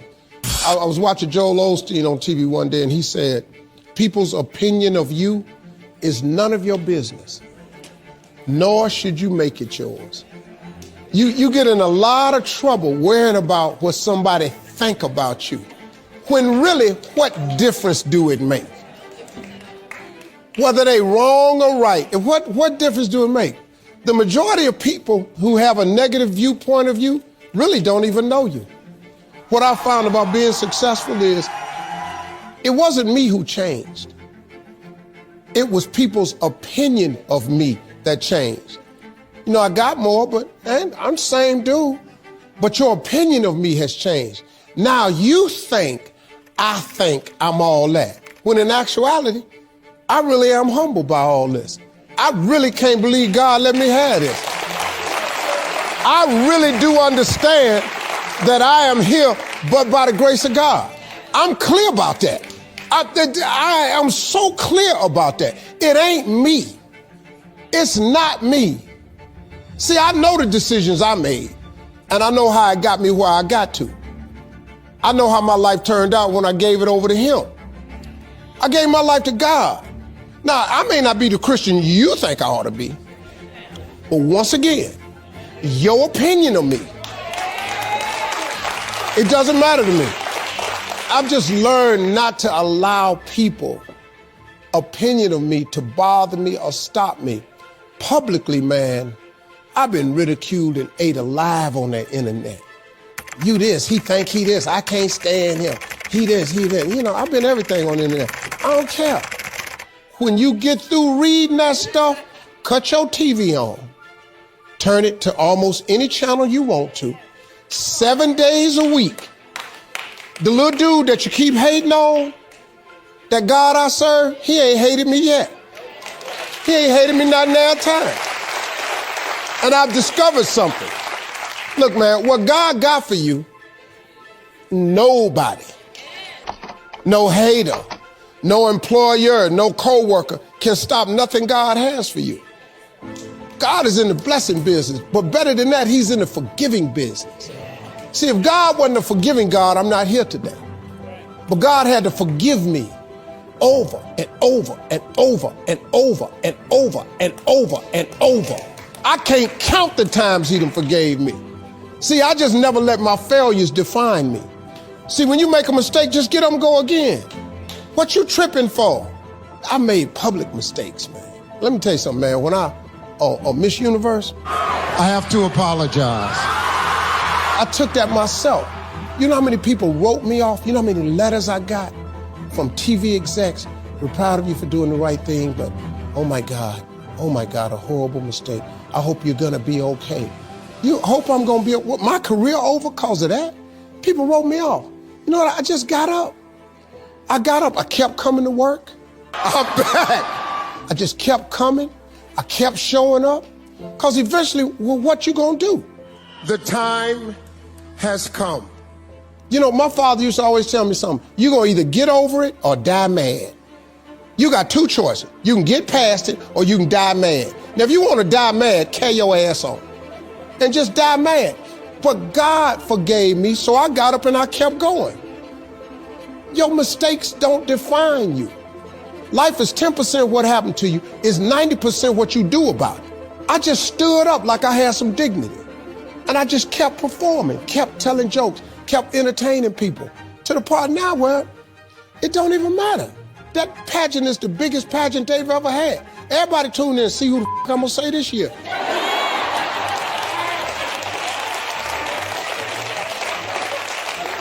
Just keep living, y'all. Keep waking up in the morning. I'm Ephesians 3:20 all day long. I expect God to do exceedingly and abundantly over all I think I ask. Because I honor him, his blessings will chase me down and overtake me. I will be in the right place at the right time.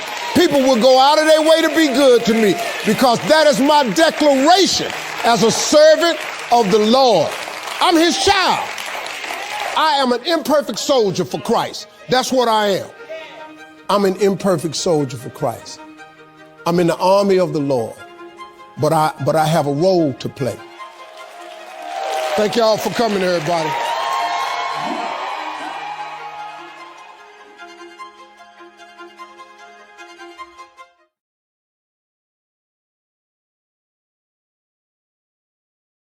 TV to me is just, what do I really think? I'm gonna give you my honest opinion. How God has blessed my life, I can't even explain to you. The fact that after all the years, people still spend money to see me. It's amazing. Thank God most of all thank him most of all for allowing me to exist the way I am, because I'm not perfect, and God knows I'm not perfect, but he's working on me though, and he's working on all of us. Hopefully one day all of us get it all together, but I've learned something about trying to be a better man, that you're not going to be perfect. I don't care how hard you try.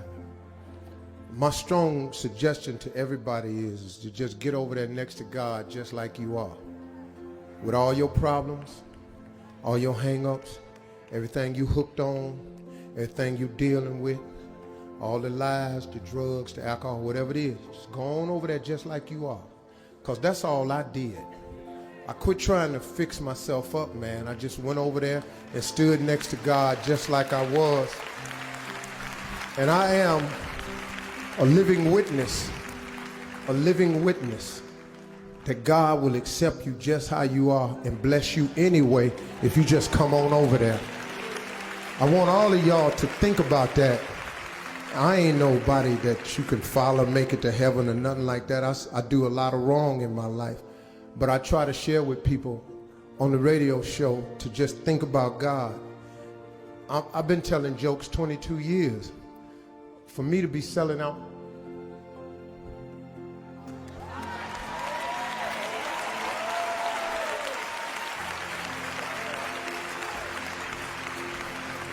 for me to still be selling out, it's a blessing to me. You know, that he let me have this, man, because I ain't perfect. He don't have to keep blessing me like this, but God will bless you the same way though. See, it ain't just me, man. He's available to everybody. You know, sometimes when I'm talking about God, people want to judge you and tell you what they just saw you doing wrong. Well, okay. You're probably going to see me do some more wrong and hear me say some more stuff that don't sound like him. But that don't mean he don't love me.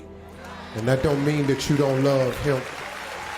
Just keep on looking to God. God will make your dreams come true. I have no business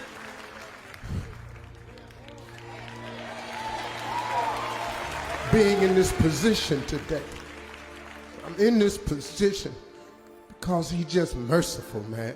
Because he just gonna cut you some slack if he see you trying halfway. Ask everybody, man. Just talk to God every day.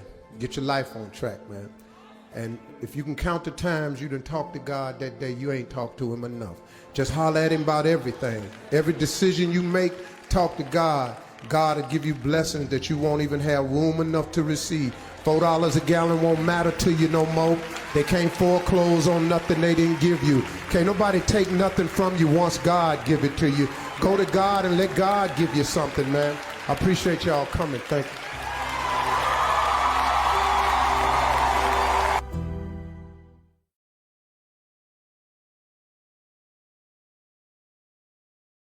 How God has blessed my life, I can't even explain to you. The fact that whatever position you find yourself in today, We put ourselves there by a series of thoughts and actions. Thoughts turn into things. That's very important to know. So let's look at both sides of it. For people who think negative thoughts, it turns into negative things. And the direct opposite is true for those who think positive thoughts. It turns into positive things. That's the deal. It's as simple as that, folks. Thoughts become things. So the one glaring question for all of us always is, on a daily basis, what are you thinking? What are your thoughts? What are you thinking? What are your thoughts? Because this is a fact of life. This is biblical. This is spiritual. This is written. This is philosophical. This is the law of the universe. This is just the way it is. Now, and here the cold part, folks. It don't matter if you believe me or not. It does not matter if you have never been explained this or not. And it does not matter if you think it works in your life or not. It don't matter. Listen to me. It is the way it is. It's just whatever is the law of the universe. You call whatever you want to call. However you got to dress this thing up, because this all it is. So when I say that you are where we are today because we thought ourselves here, oh, you best to believe that's true. You thought yourself here. No one else. See, let me explain something. I got people around me who so badly want to take credit for it, but I don't allow it. Because I keep pointing to the heavens. By grace and mercy, by blessings from God, my life is because God has seen it to be so. Oh, but I got plenty of people around me who want credit for it and want you to not give credit to God and give it to them. I got that. But it's okay. It's so clear to me what my father was saying to me, man. I get it as I get older and older. People come into your life for seasons, and I guess that's the same thing. You know, they season up, they gone. Well, you know, here the way they try to hold you, though. Oh, you gonna forget where you come from? Oh, you ain't gonna keep it real no more? I don't wanna go back where I come from. I don't wanna keep it that real no more. It was real enough for me living in a car. I had enough of that real. Now I don't keep it real. I wanna go keep it dreamy. I want to go keep it fantasizing. I want to keep it out of this world. I want to see what that's like. So nah, I ain't going to forget where I come from, but you ain't going to hold me to that though. Thoughts become things. Where are the things that you want written down?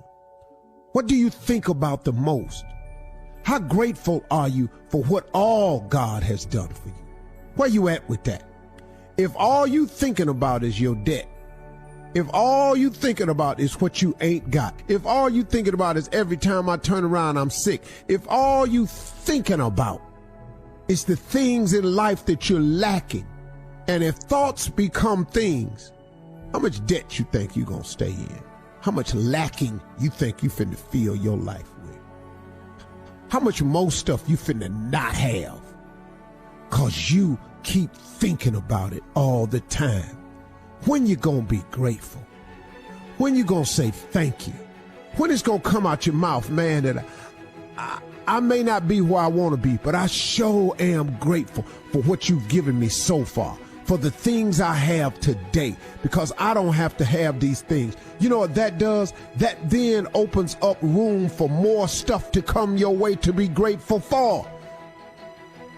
If you're ungrateful for the things we got, if we can't show no gratitude for what we have, why would God give us some more stuff to be ungrateful for? What would he do that for? Ta-da! Anybody feel me right now? Because I want you to feel me. I want you to understand and come to the understanding. Not saying you ain't, because there's so many people got a deeper understanding than me about this whole thing. I promise you they do. Listen to me. I'm just trying to get you to walk up in this light, man, so you can go on with your life and quit tripping yourself out with your thoughts, because thoughts become things.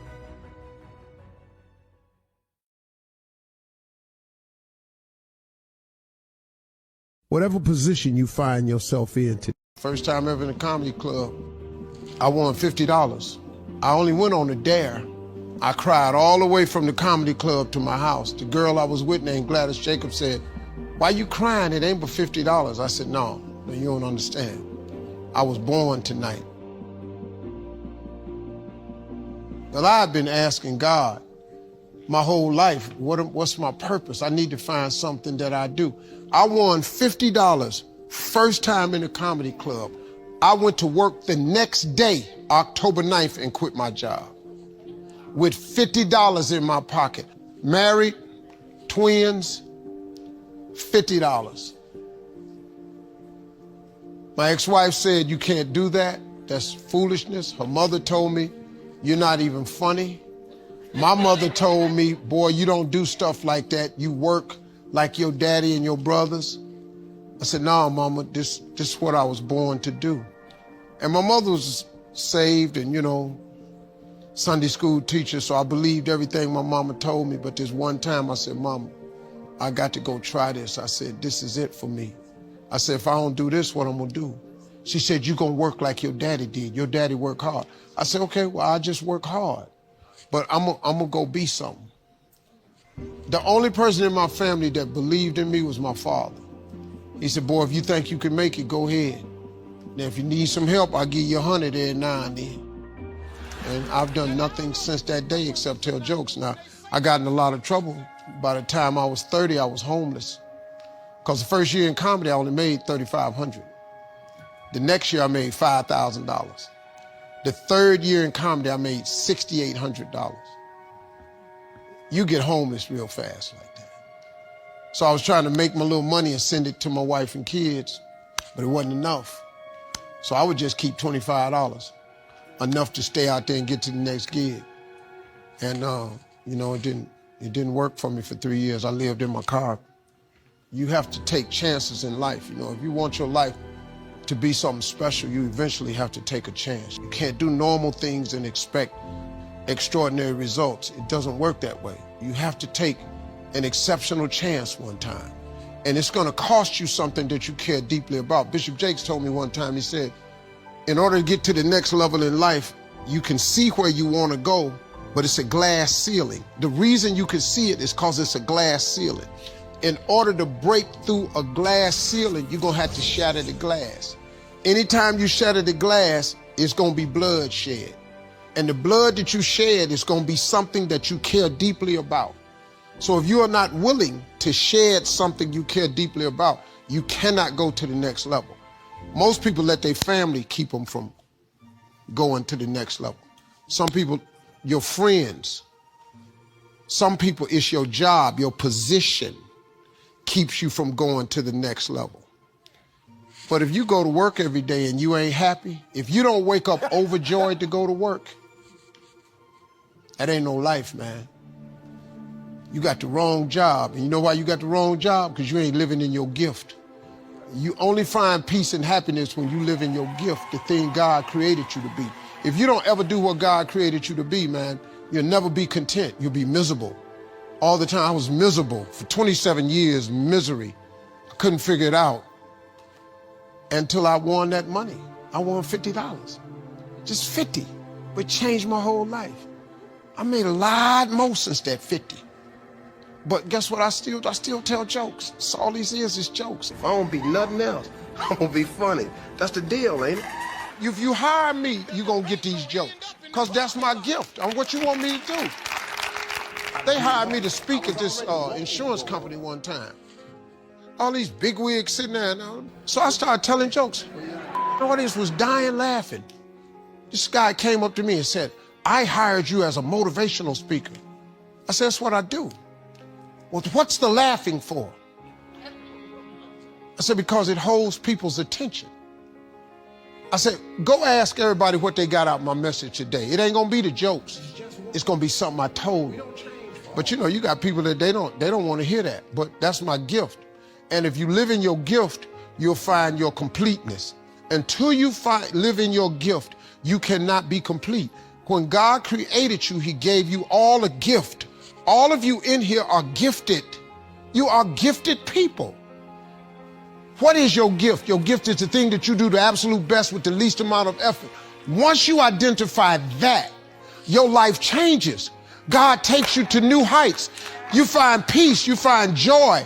You wake up in the morning, you can't wait to go to work. If you waking up in the morning and you hate going to work, it's cause you ain't living in your gift. I don't even have an alarm. I wake up every day ready to go to work, cause guess what? I'm gonna go tell these jokes. They gonna give me this check. Look what I'm doing. Look, that is available to you though.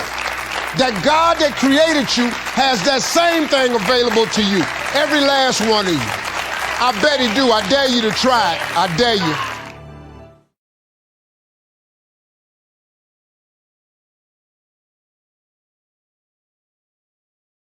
First time ever in a comedy club, I won $50. I only went on a dare. I cried all the way from the comedy club to my house. Don't ever give up. I don't care how dark it seemed for you. Don't ever give up. Don't ever stop believing. And I know sometimes that's difficult because it seems like, man, it ain't going right at all. I was reading a book T.D. Jakes has out. It's called Hope for Every Moment. It's like one of those, you've seen those daily thought books. It's inspirational thoughts for every day of the year is what it is. My daughters actually gave it to me for my birthday because they've seen me change as a person over the years. I'm not guessing this, they've actually written it to me. And so they really do appreciate the change of me just becoming a better person, you know, because when you become a better person not only for yourself, but a lot of people are affected by you being a better person. Your children are affected, your wife is affected, your co-workers are affected, a lot of your friends are affected, your neighbors get affected. When you become a better person or start to make that change, it affects a lot of people. The biggest benefit of it all will probably be you. I know I've benefited the most. There are so many auxiliary benefits of just being a better person. And I've stopped saying trying to be a better person because I just got to go about the business of getting better. Now, doesn't mean that I'm mistake-free.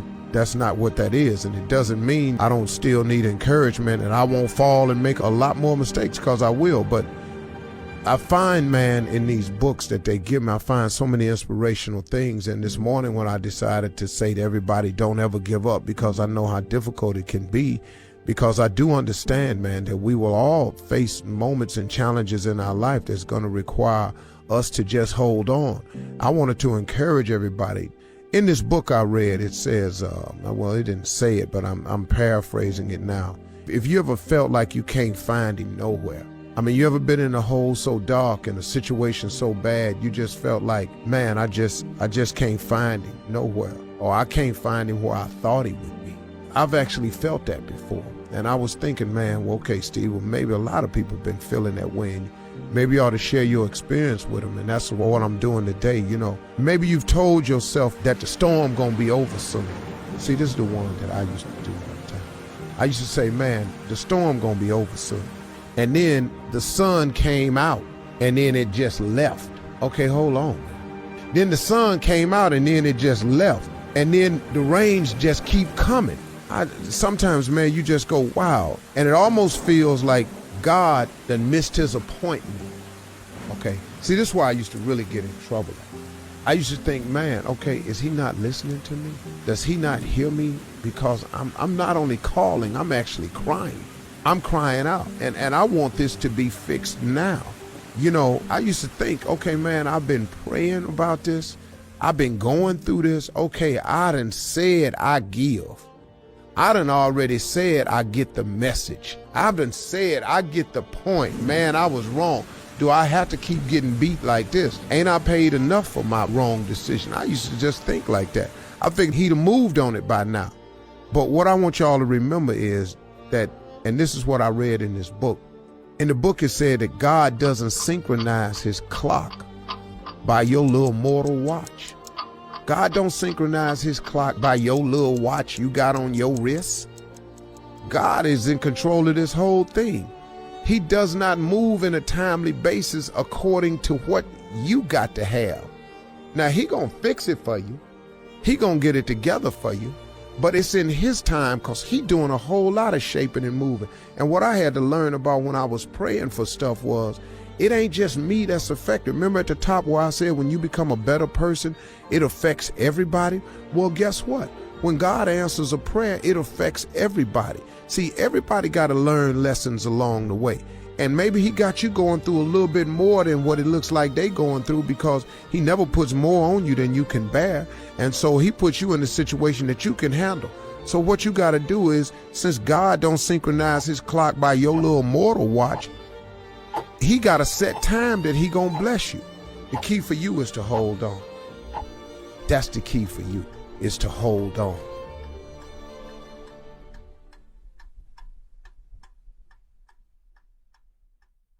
Don't ever give up. I don't care how dark it seems for you. Don't ever give up. Don't ever stop believing. And I know sometimes that's difficult, because it seems like, man, fear is a very, very real emotion. There's not a person alive that does not experience fear on some level. Don't you believe that for a minute? I face it all the time. Fear is so big and so prevalent today. Nothing produces more failure than does fear. It is the fear of failure that freezes people before they even start. It is the fear of failure that causes you not to want to deal with the rejection and the potential hurt that failure causes. So fear cripples you on so many levels. But how is it that some people somehow manage to get by anyway? What is it that you can do that would help you overcome whatever fear you're facing? Well, here's what I was taught, and this has helped me in my life, my career, my family, my jobs, my ambition, everything. You overcome fear with your dreams. I want y'all to listen to me closely now. You overcome fear with your dreams. Steve, how my dreams gonna make me overcome my fear? Because I want you to listen to me. Because the dream is everything. The Bible says a man without a dream or a vision shall perish. The dream is everything. See, if you have no dreams and visions, you will perish. You will die in fear. You will die sitting somewhere in fear without dreams and visions. Dreams are the counterpoint to all fear. I want you to dream so big. I want you to want something so incredible. I want you to dream of having something that's so spectacular that if it doesn't happen, you would be miserable. Man, if I don't make this dream come true, I'm gonna be miserable. I want you to dream so big that not reaching your dreams is unacceptable. You cannot live in this world without the dream and the vision. You can live in this world without your mother, your father, your brother. You can live in this world without a wife, a husband.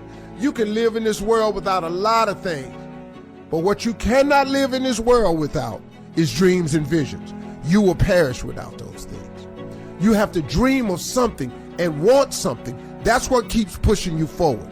So if you want to overcome your fear, you do it with your dreams. And here's the side note. God is in the make your dream come true business. Ain't he? He do it all the time. I'm telling you, man, God does it all the time. He makes people's dreams come true. What are you dreaming about?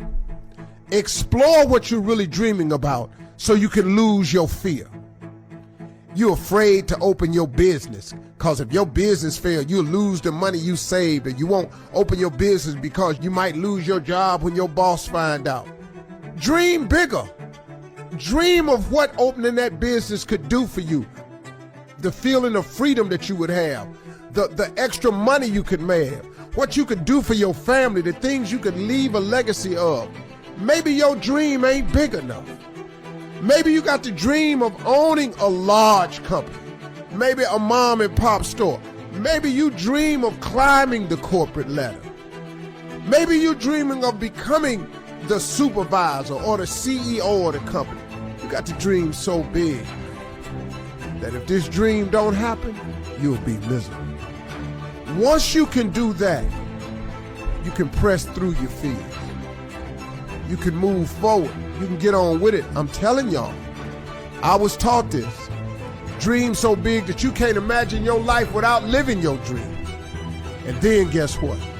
You will supply the fortitude, the strength, and the courage to face your fear and move on with your life. Dreams is the key to overcoming your fear.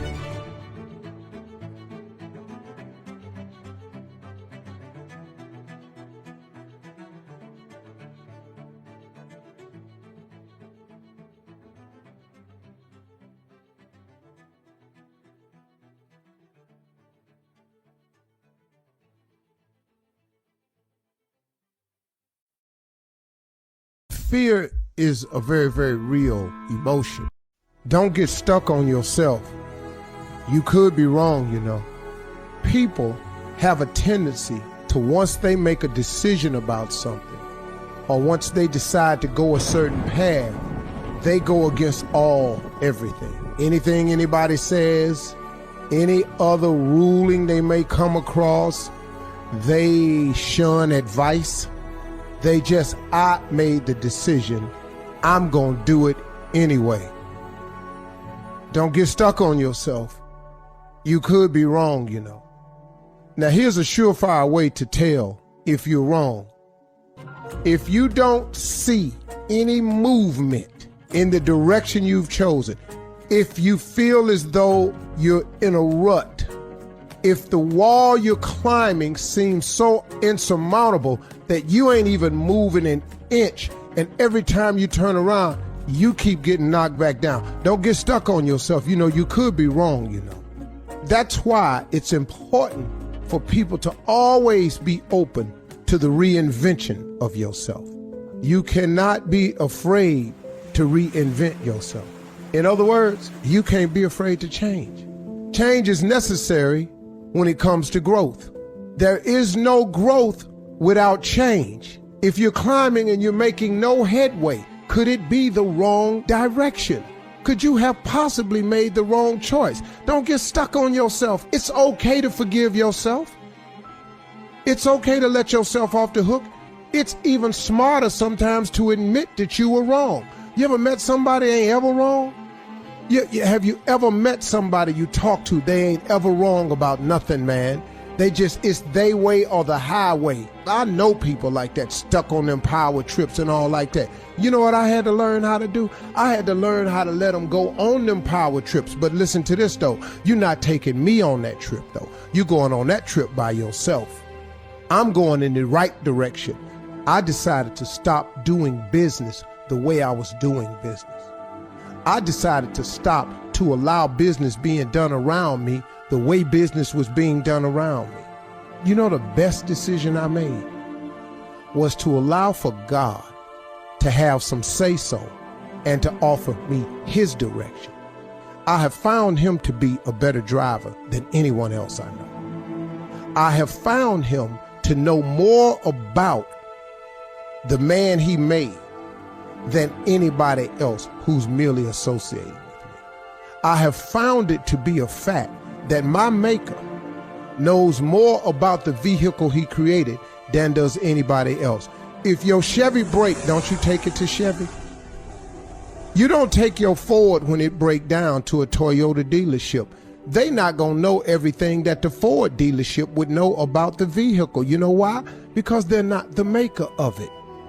So now, why you letting your life being led, controlled, and guided by somebody other than your maker? I'm just asking you to let's all take a common sense look at this.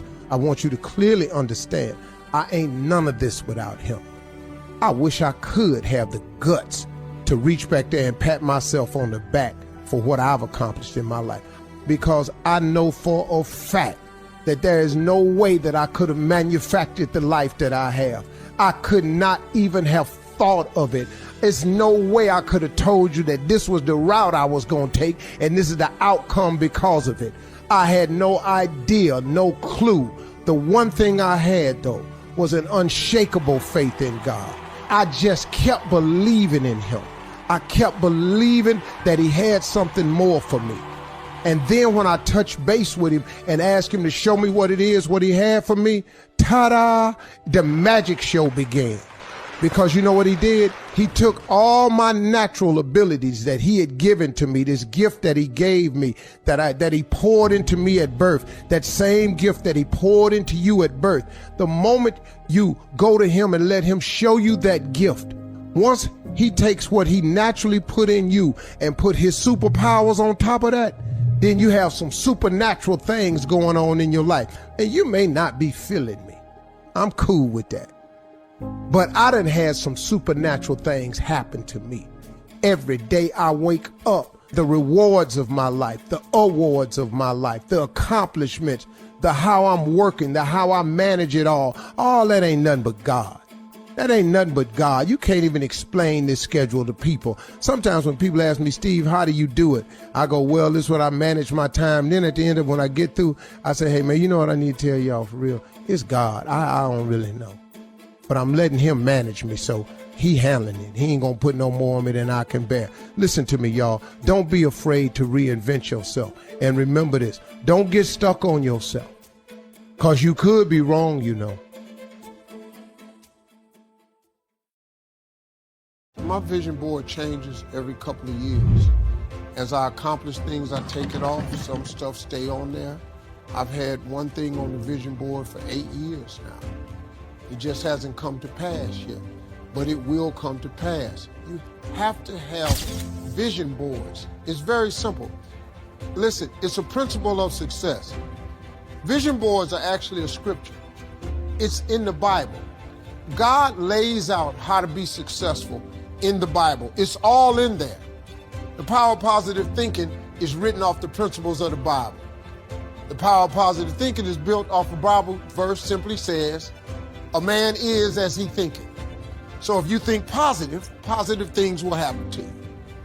The reason you have to have a vision board is because of a scripture, Habakkuk 2:2. It says, write the vision and make it plain, so that he who reads it will run to it. And even though it tarry, wait for it, for surely it will come at an appointed time. That's a scripture. It's not a theory that I came up with. So if God is telling you the way to become successful is to have a vision board, you can do it without a vision board, but it will explain why you don't have everything you want. It's just real simple. It's real simple. Write the vision and make it plain. So my vision board changes every 2 or 3 years. But God done gave me all my needs. You got all your needs. You got food, shelter, clothing. But with a relationship with God, you actually get to be in the want business. God is in the give you the desire of your heart business. He's in the make your dream come true business. It ain't just about what you need. God will give you some stuff you want. You're a Christian, you love God, what? You his child. So you got to level up, and then you just have to up your ask. You have not because you ask not. Most people don't have life of their dreams because you just never asked for it. You keep trying to figure it out yourself. Well, the how-to is none of your business. He says you have not because you ask not. The door opened for me once I asked. You have not because you ask not. Lord, help me make my rent. Don't he always give you your rent? Have you ever thought instead of asking for rent to ask for a mortgage? I mean, if he gonna give you the money for a place to stay, all you got to do is change what you ask him for. It's very simple, man. Rich people ain't that bright. Look, I'm telling you, man, listen. They just understand the principles of success. Lord, help me get out of debt in 7 years. What? You took that request to God to get you out of debt in 7 years because you saw a DVD on TV that said get out of debt in 7 years for $39.95? Ain't this the same God that created heaven and earth in 6 days? Why would it take him 7 years to get you out of debt? made heaven and earth in 6 days. Now, you either believe in God or you don't. What you tripping for? So why would I go to God with the 7-year debt plan? Ask God to get me out of debt. He got me out of debt. I owe nobody. You don't have to owe nobody. It's not an impossible request. You know how I started getting leaner? The law of attraction is real. You know the mistake I kept making? I kept saying, God, I got to get some of this fat off of me. So guess what I attracted? More fat for me to get off. Because I kept saying fat. I want to get this fat off of me. So I kept attracting more fat to get off of me. I was getting it off, but I kept bringing the fat to get it off. Soon as I said, Lord, I'm going to get lean, help me get lean, I just started leaning out. I started getting leaner because I didn't attract the fat no more. I don't need no more fat. Just let me get lean. You know what I'm saying? It's words, man, words. It really, man, is something that you all can do. It's something you all can do and start changing your life immediately. Success can begin immediately, but it starts with the mind. You change your attitude, you change your altitude.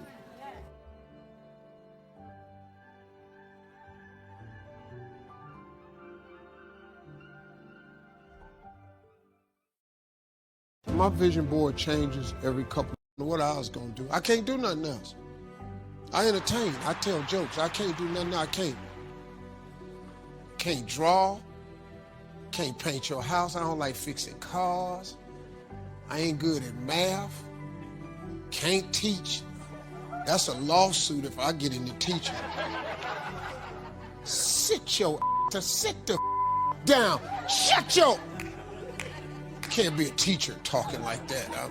Teachers gotta have a lot of patience. I ain't got no patience. Yeah, I'd be in trouble, man. I don't know what I'd do.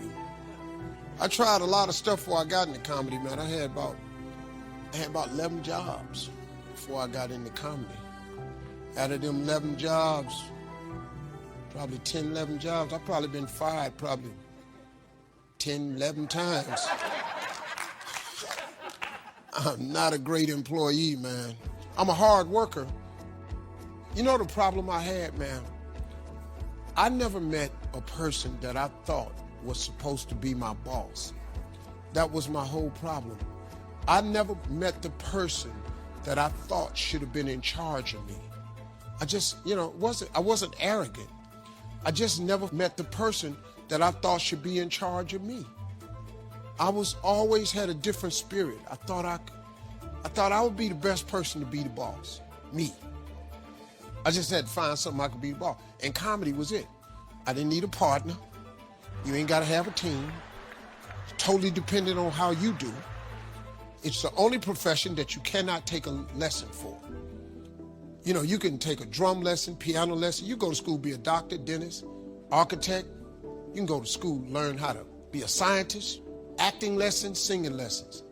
You can't go to school for comedy. There is not a course you can take, and when you finish taking it, your ass is funny. It does not exist. It's a very, very unique skill set, man. And God gave it to me. Ain't no way in hell I'm gonna miss this. I tell people all the time, if you can identify your God-given gift, that's your greatest chance for success. Because God gave all of you a gift. All of you are gifted, every last one of you. God gave you a gift at birth. He gave it to you. Everybody, you don't have to go to school for it. He gave it to you at birth. You ain't got to look for it. It's inside you. It's the thing that you do the absolute best with the least amount of effort. That's your God-given gift. When you are living in your gift, when you get up in the morning to go to work, you're overjoyed. This is how you know you're not living in your gift. If you are waking up in the morning and you can't stand waking up because you don't want to go to your job, it's because you are not living in your God-given gift. God created you to have a life of abundance, to wake up in a joyous spirit. If you're not, it's because you have not tuned in to what God created you for. That's all. I know it, look, man, I know it sounds simplistic, but it really is the truth. The Bible says your gift will make room for you. Your gift. Once you identify that gift, the thing that you do the absolute best, you can stop doing everything else. If you do hair better than everybody else, then you're supposed to be doing hair. If you cut grass better than anybody else, you should be cutting grass. If you bake pie better than anybody else, you ought to be somewhere baking pie. If everybody got to have your fried chicken, you ought to be somewhere making chicken. What is you down there at the plant for, driving the truck, when clearly God made you to be a chef or to be a caregiver? That's what he made you for. Anything else you're doing, man, you're wasting your time. And you only got one life. You ought to drop what you're doing and go do it before you mess around and die. I heard Bishop Jakes talking one time. Bishop Jakes said, I would hate to die and never do the thing I was born to do. I would hate to do that. I never, man. I'm so glad God gave me what I came to do and I found it. So I wake up overjoyed. I come down here, I meet y'all. You know what I do? I tell jokes. Your gift will make room for you. That's what it did for me. Your gift do the same thing for you. You just got to identify it and go do it. Stop wasting your time down there at these jobs. They ain't got nothing to do with you.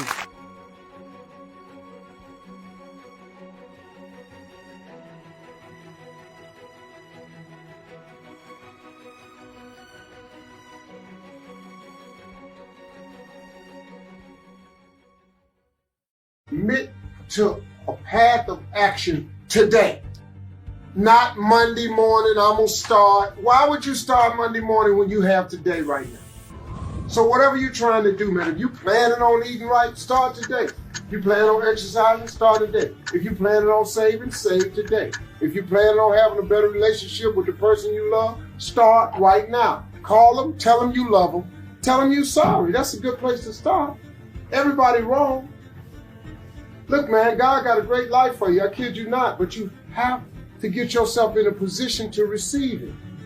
You cannot complain about your condition in life, but yet and still you do nothing about your condition. It does not work that way, man. God wants to bless you, but he got to have something to put his finger on. If you're doing nothing, he can't bless you. I'm telling you, man, just put forth an effort. You make one step, he'll make two. You got to try better, man. You have to try more. Just try more. You know, tomorrow ain't promised. Why would you wait till tomorrow? You know, something else. Can I also take this part right here? Stop waiting on tomorrow to get here, because when tomorrow get here, guess what? Something else got to be happening. And now you look up and you feel overwhelmed. And you get overwhelmed when there's a lack of accomplishment and a lack of completion. If you never complete nothing and you never have nothing you can point to as an accomplishment, then guess what? You start to feel overwhelmed. Man, I'm overwhelmed. I got so much. That's because you ain't completed. Oh man, I just can't seem to get it together. It's because you ain't accomplished it. But to accomplish anything and to complete anything, you gotta start something. Start today, folks. Let today be the day. All right.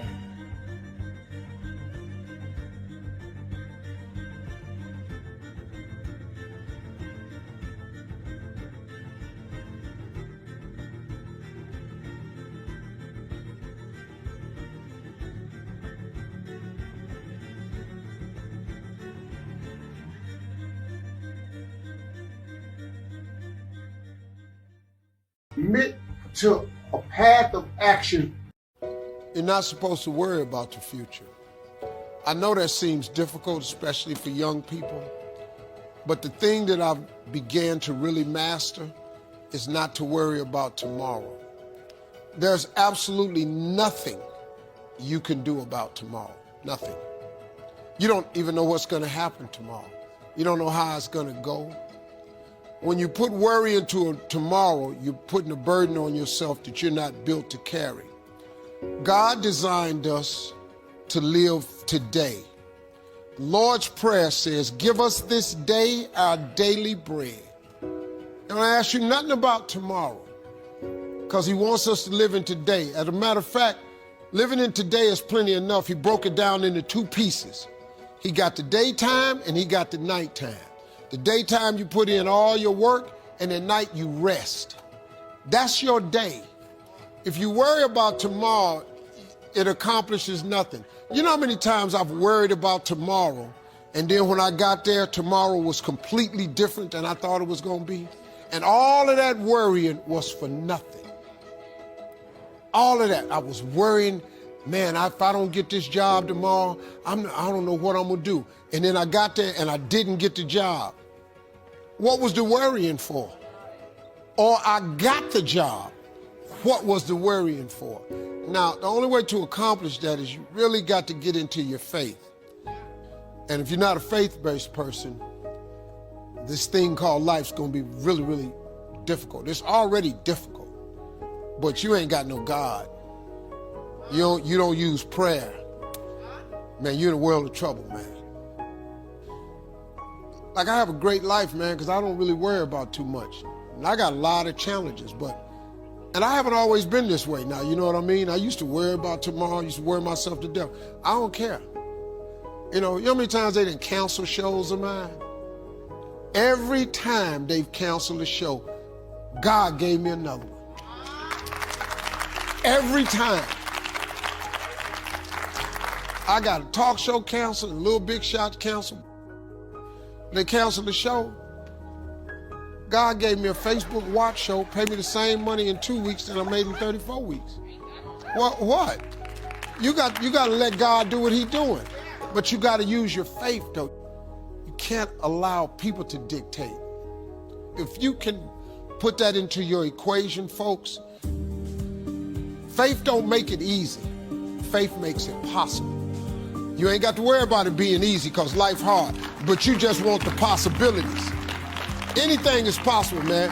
God got a great life for you if you just check in with him and see what it is. Because the plan you got, his plan way better than yours. I'm telling you right now, I've had some wonderful plans. The moment I stopped and asked God what he wanted, the plan he had, you know, ever heard old people say, if you want to make God laugh, tell him your plan? It's funny, man. It'd be amazing the stuff I've planned. And then when I just said, okay, God, give me what you want me to give, and then he gave me way better than I had. That's just a suggestion. You don't have to do it that way, but it's the best way. But if you don't want to do it that way, then just go ahead and do your thing, and I'll see you at the bottom.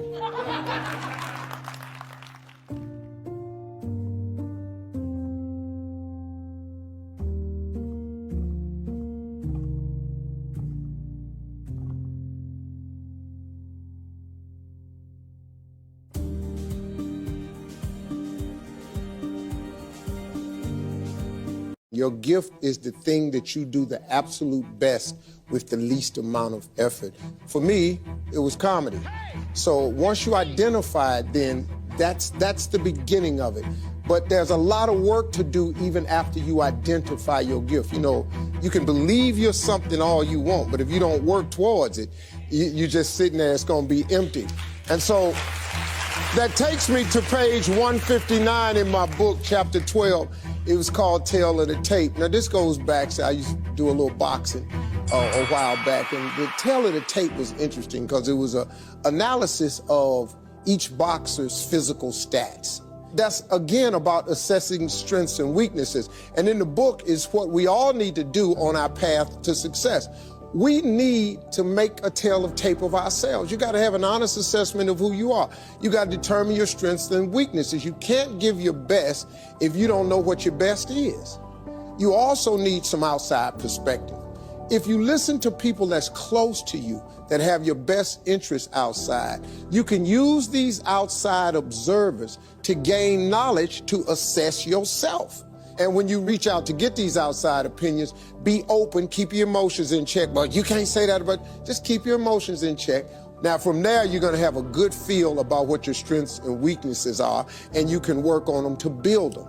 You talk about managing your strengths. I know one of my weak points in my personal life is I don't like technical stuff.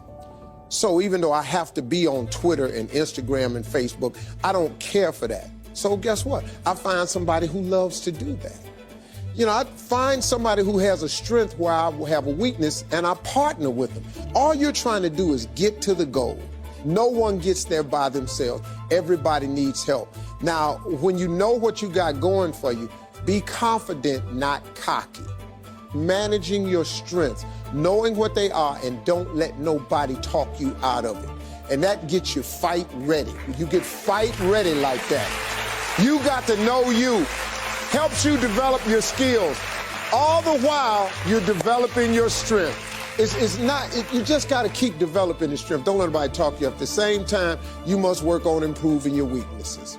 So I've had to, in spite of myself, get on Instagram, get on Twitter, get on Facebook. I got to do the videos whether I want to or not, because the world is moving to social media. If I had as many followers as Kim Kardashian, I probably wouldn't even have to do this TV show. Also, one last thing, everybody. After you improve your weaknesses, protect your vulnerabilities. Stop telling people what's wrong with you, because some people will take that information and use it to their advantage. Don't tell them.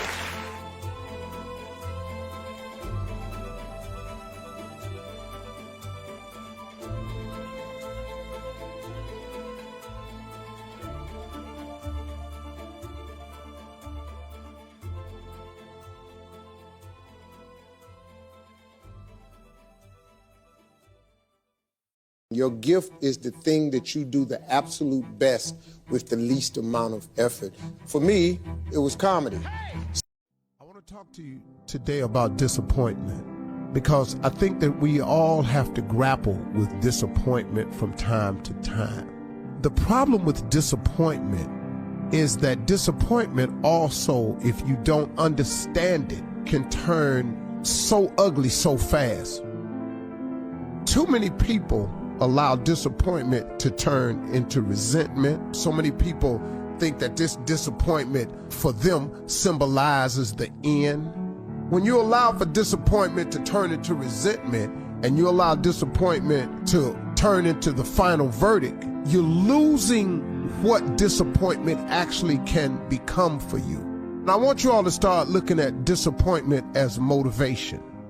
How many times have you been faced with something that was disappointing? Let's say you go in to get a job and you're on your last interview, and I have been in this position, man. I was trying to get an insurance job one time years ago, and I went in and I had gone through about 3 or 4 interviews. I was at my final interview, and I said, man, I'm about to get this job, man. Get my little family together, I'll be all right. And got to that interview, and they told me no. That disappointment for me was gut-wrenching. I actually got in my car, my little 72 Chevy, and I was driving off, man. And tears was in my eyes when I got up on the freeway, and I drove back, and I looked back over at that big building with that big, powerful name on it. And I had gone through 4 interviews, and all of a sudden, I was so disappointed in not getting hired. But you know what I learned to do, though? From that moment on, I turned all my disappointment into motivation. I said, okay, I use it as a challenge. Okay, I'll show you. From the time my teacher told me that you ain't gonna never be nothing, that there's no way they'll put somebody like you on TV because you have a stuttering problem and you can't even talk. But who are you who is issuing out this disappointment? Because you're not gonna make me resent you.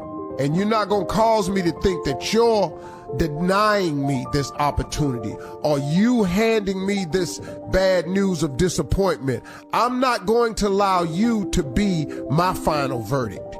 You are not going to be the person who's the author of my destiny. You are not it. That belongs to God, not you. And I will not give that to anyone. So when you're facing disappointment, do not hand that disappointment over to the person who gave it to you in the form of empowerment. Do not allow them to control your destiny that causes you to go into such resentment that you become bitter, that all of a sudden now all you think about is that. You don't have to do that. They are not the author of your future. That belongs to God and only God. Don't let them trip you up by tripping you out. Now, I've had shows canceled gigs taken. I've been fired from radio. I've been all of that. Oh, I've had some disappointing setbacks. And I just quietly say to myself, you ain't my God. You who think you have the power by telling me no, by turning me down, by refusing me, by voting against me, by telling me that I don't have what it takes. No. It's just because you don't know. Because you don't know what God really has for me.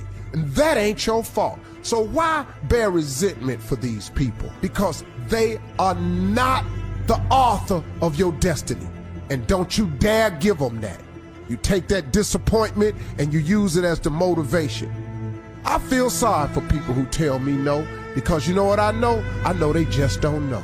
And I end up somehow, through God's grace and mercy, showing them all.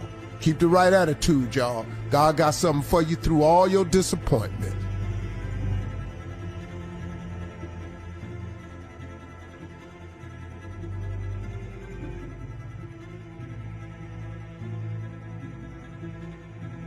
Everyone in here has the potential to be whatever it is you imagine.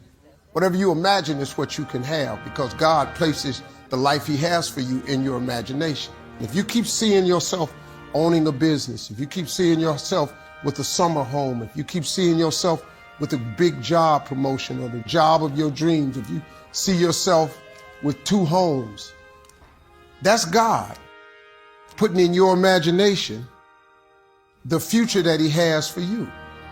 He places everything he has for you in your imagination.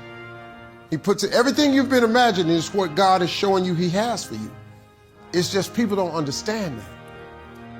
Unreal things don't come into your imagination. You've never thought anything unreal, because how can you think an unreal thought? If you dream of being rich, don't play that off, because that's what God got for you. But now you have to pursue it. It's just the principles of success. You just got to adhere to them, because the law of attraction works. If you walk in the house, this is how it works. Whatever you put out, that's what comes in. You pick up your remote and you press the on button, you point it at the TV, guess what happens? So the law of attraction works. Whatever you emit from your remote control, the greatest remote control ever invented was your mind. Whatever you emit from that signal, that's what returns to you. That's how it works, man. This ain't no magic trick. If you want more people to smile at you, all you got to do is smile at more people. That's it. You want more people to shake your hand? All you got to do is stick your hand out in front of more people. Everybody ain't gonna shake your hand, but I bet you a whole lot more people will. Because you attract that. You think rich, you be rich. You think poor, your ass is poor. You ever heard a woman say, all men are dogs? Guess what? She finna meet all of them. You gonna meet every last one of them. You ain't even gonna meet a good dude, because that's what you attracted. That's the signal you emitted from your remote control. So when I wake up in the morning, I only have great thoughts. I'm gonna have a great day. Thank you, Lord. Appreciate the day. I expect great things to happen to me. Even when something negative happens, all I gotta do is wait it out. Behind every moment of adversity, there's a lesson and a blessing. All you got to do is ride it out. It's gonna be tomorrow. And as long as you wake up, whatever happened yesterday, that's in the past. I'm telling you, man, all you got to do is think. If you think different, you be different. That's the trick. I ain't smarter than nobody in here. I just think a little bit different. I think big thoughts. I want to ask God for little stuff. I don't even waste his time with little stuff. I want to ask God for no couple $100. Lord, I need another zero on my check. I don't even ask for zeros. I ask for commas. I want another comma. But now if you want a zero, just ask for the zero. Just a thought, y'all. That's just a thought. Come on, let's go.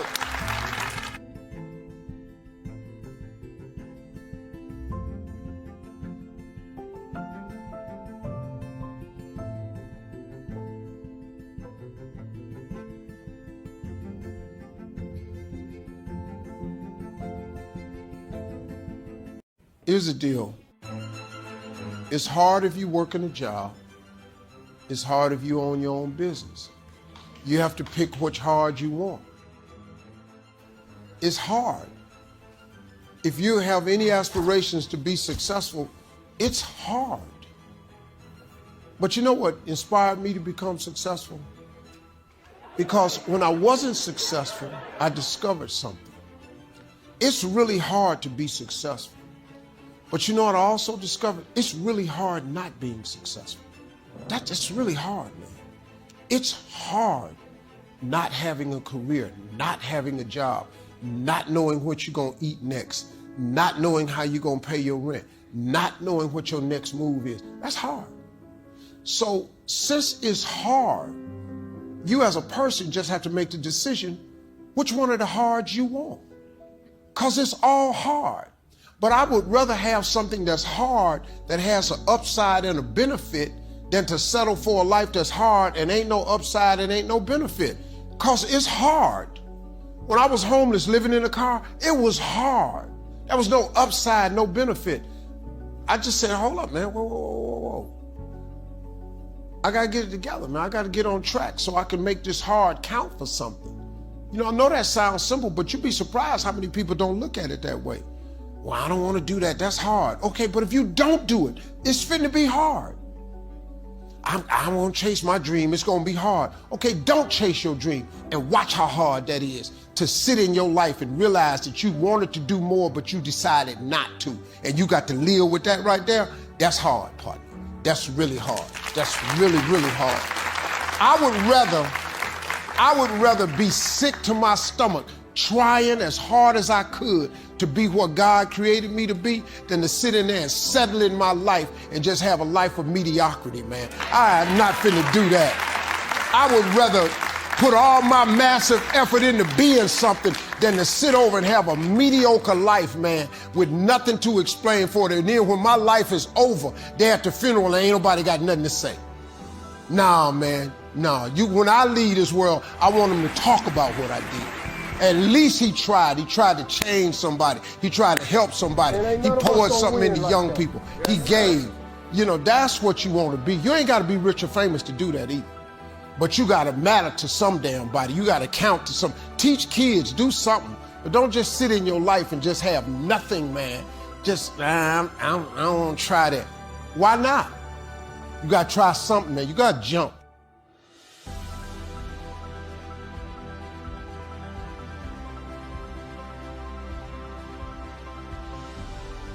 There's no such thing as lucky. Luck is when other people describe somebody's hard work. Luck is actually when hard work bumps up into opportunity. It's no such thing as luck. There's a thing called grace and favor, but it ain't no such thing as luck. Luck is in Vegas. Luck ain't in life. The rest of life is grace and favor. God passes out grace, his unmerited grace. You can't earn it, you can't buy it. You know, that's why you hear old people say that old song, all I want is a little more grace, because you can't buy it. If I could get anything in this life, I would ask for more grace, because you can't buy it. If you could buy it, I'd take every dollar I had and put it into grace and favor. That's what I get. But success is a series of principles. Anybody can be successful if you apply the principles of success. And one of the biggest principles that most people miss out on is gratitude. The reason some people aren't getting what they want in life is because they ain't even grateful for what they have. I mean, God is a really smart God, you know what I mean? If he gives you something and you're not grateful for it, why would he give you some more stuff to not be grateful for? I mean, he just keeps waking you up. He done gave you somewhere to stay. You got something to drive. You got food to eat. You got clothes to wear. You got some love in your life. You got a family. But you'll never say thank you for that. If you really want to start changing the way you receive stuff, you got to start being grateful for where you are. That's one of the major principles of success. See, successful people, man, are not smarter than you. I'm not nicer than anybody in this room. I'm not smarter. I ain't got no education. I just messed around and learned the principles of success. I just learned how to wake up every morning with gratitude. Now, think what you want to think about me as a Christian, because I'm not the best Christian, but I never said I was. I'm an entry-level Christian. I do entry-level Christianity, that's all. But that's all I need to do. Because see, you don't know who I was before I became a Christian. See, people don't know what God saved me from. People tell me, you ought to be better than that. No, I'm fine. You don't know where I was. But you can't judge my walk with Christ because it ain't like yours. We come from two different places. And where I'm from, just entry-level Christianity, that's all I need. See, here's the deal. This is why I figure I got a shot. There's none perfect, no, not one. That's a fact. So if there's none perfect, who is going to heaven? I'm assuming there's going to be a lot of non-perfect people up there. So what y'all ought to do is hope like I'm hoping, is that he grading on a curve. See, I'm got about a 70 right now. 70, which in real life is like a low C. But a 70 to get into heaven might be a low A. And I'm in. Because if ain't nobody perfect, who going to heaven? So I just do the best I can. We all gonna come short of the glory, right? We all know that. So Jesus is on shore. There's 3 Christians out on the boat. And they decide that they're gonna swim to shore to see Jesus.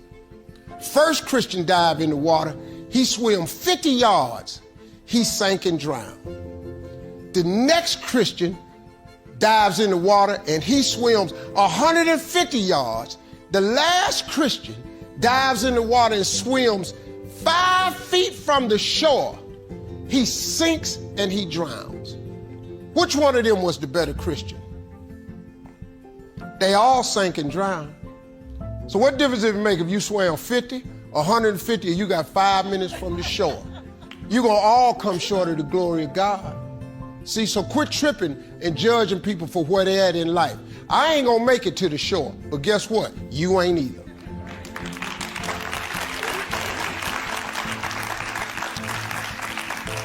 Everybody cool with that? I'm going to heaven.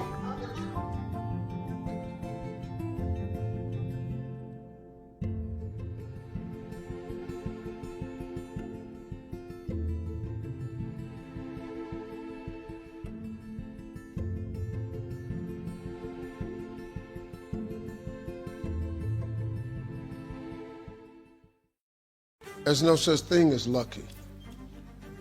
Luck is when other people describe. I had those moments, man, where I had to really make some tough decisions because I was tired of being homeless, man. I was tired of gigs coming every now and then, living in a car. Thought about calling my old man, asking him, could I come back to Cleveland and live there until I got a job? But it's a funny thing about faith, man. Faith is a belief in things that you cannot see. And sometimes when you can't see no way, that's when you really got to have faith, because that's what it is. If you could see it, you wouldn't have to have faith. If you knew you were going to be rich in 4 years, you would act totally different. Because you know in 4 years I'm going to be rich. So all you got to do, then you wouldn't need faith. All you need is patience. But God don't reveal to you when he going to give it to you, because that would destroy the relationship of faith. He just requires that you have the faith. Now, he gonna give it to you. If you write it down, he gonna give it to you. Everything that's in your imagination is God showing you a preview of a coming attraction he has for you. That's what your imagination is. So once you write it down and you adhere to that, the law of attraction is at work. That's how it works, man. It's not a magic trick. It ain't your education. Now, if you want to be a doctor or a lawyer, you got to get education. But it ain't got nothing to do with your education. Nothing. You could be very successful without education. Mark Zuckerberg and Bill Gates don't have a degree between them. But they got more degrees working for them than a thermometer. Everybody I hire has a degree. Everybody I hire. Because I ain't got one. So I hire people that's smarter than me, count better than me, know better than me. You got a degree, that's what you want to do? Cool, I got a job for you. But your visions don't require education. Not at all. It's your faith, man. It ain't nothing bigger than your faith. Nothing is bigger than your faith and your dream. It ain't your education. The Bible never mentions education. It is your dream. The Bible says a man without a dream or vision shall perish. Say nothing about your education. Now, you can get education, but it ain't necessary. Unless you want to be something that requires, you're an engineer, you got to get a degree. You want to fly a plane, you got to go get a degree. You want to be a doctor, you got to go get a degree. I'm not saying you don't need a degree, but if you ain't in them fields right there and you ain't going, if you're not a college person, what you going to do? You can't win? Because I just ain't a college person, so I can't win? Come on, you got to be kidding. LeBron ain't got no degree, but he had a different skill set. I don't have a degree. Dave Chappelle ain't got no damn degree. Like if you talk to me, I don't know a lot of stuff, but I got good ass sense. I know how to figure stuff out. You just need a dream and a vision and some faith. And somehow, like she said, you be a Christian, you got to have some faith, but you got to be able to work though. Faith without works is dead. Once you lock that in, you can win. Everything else is on you and God.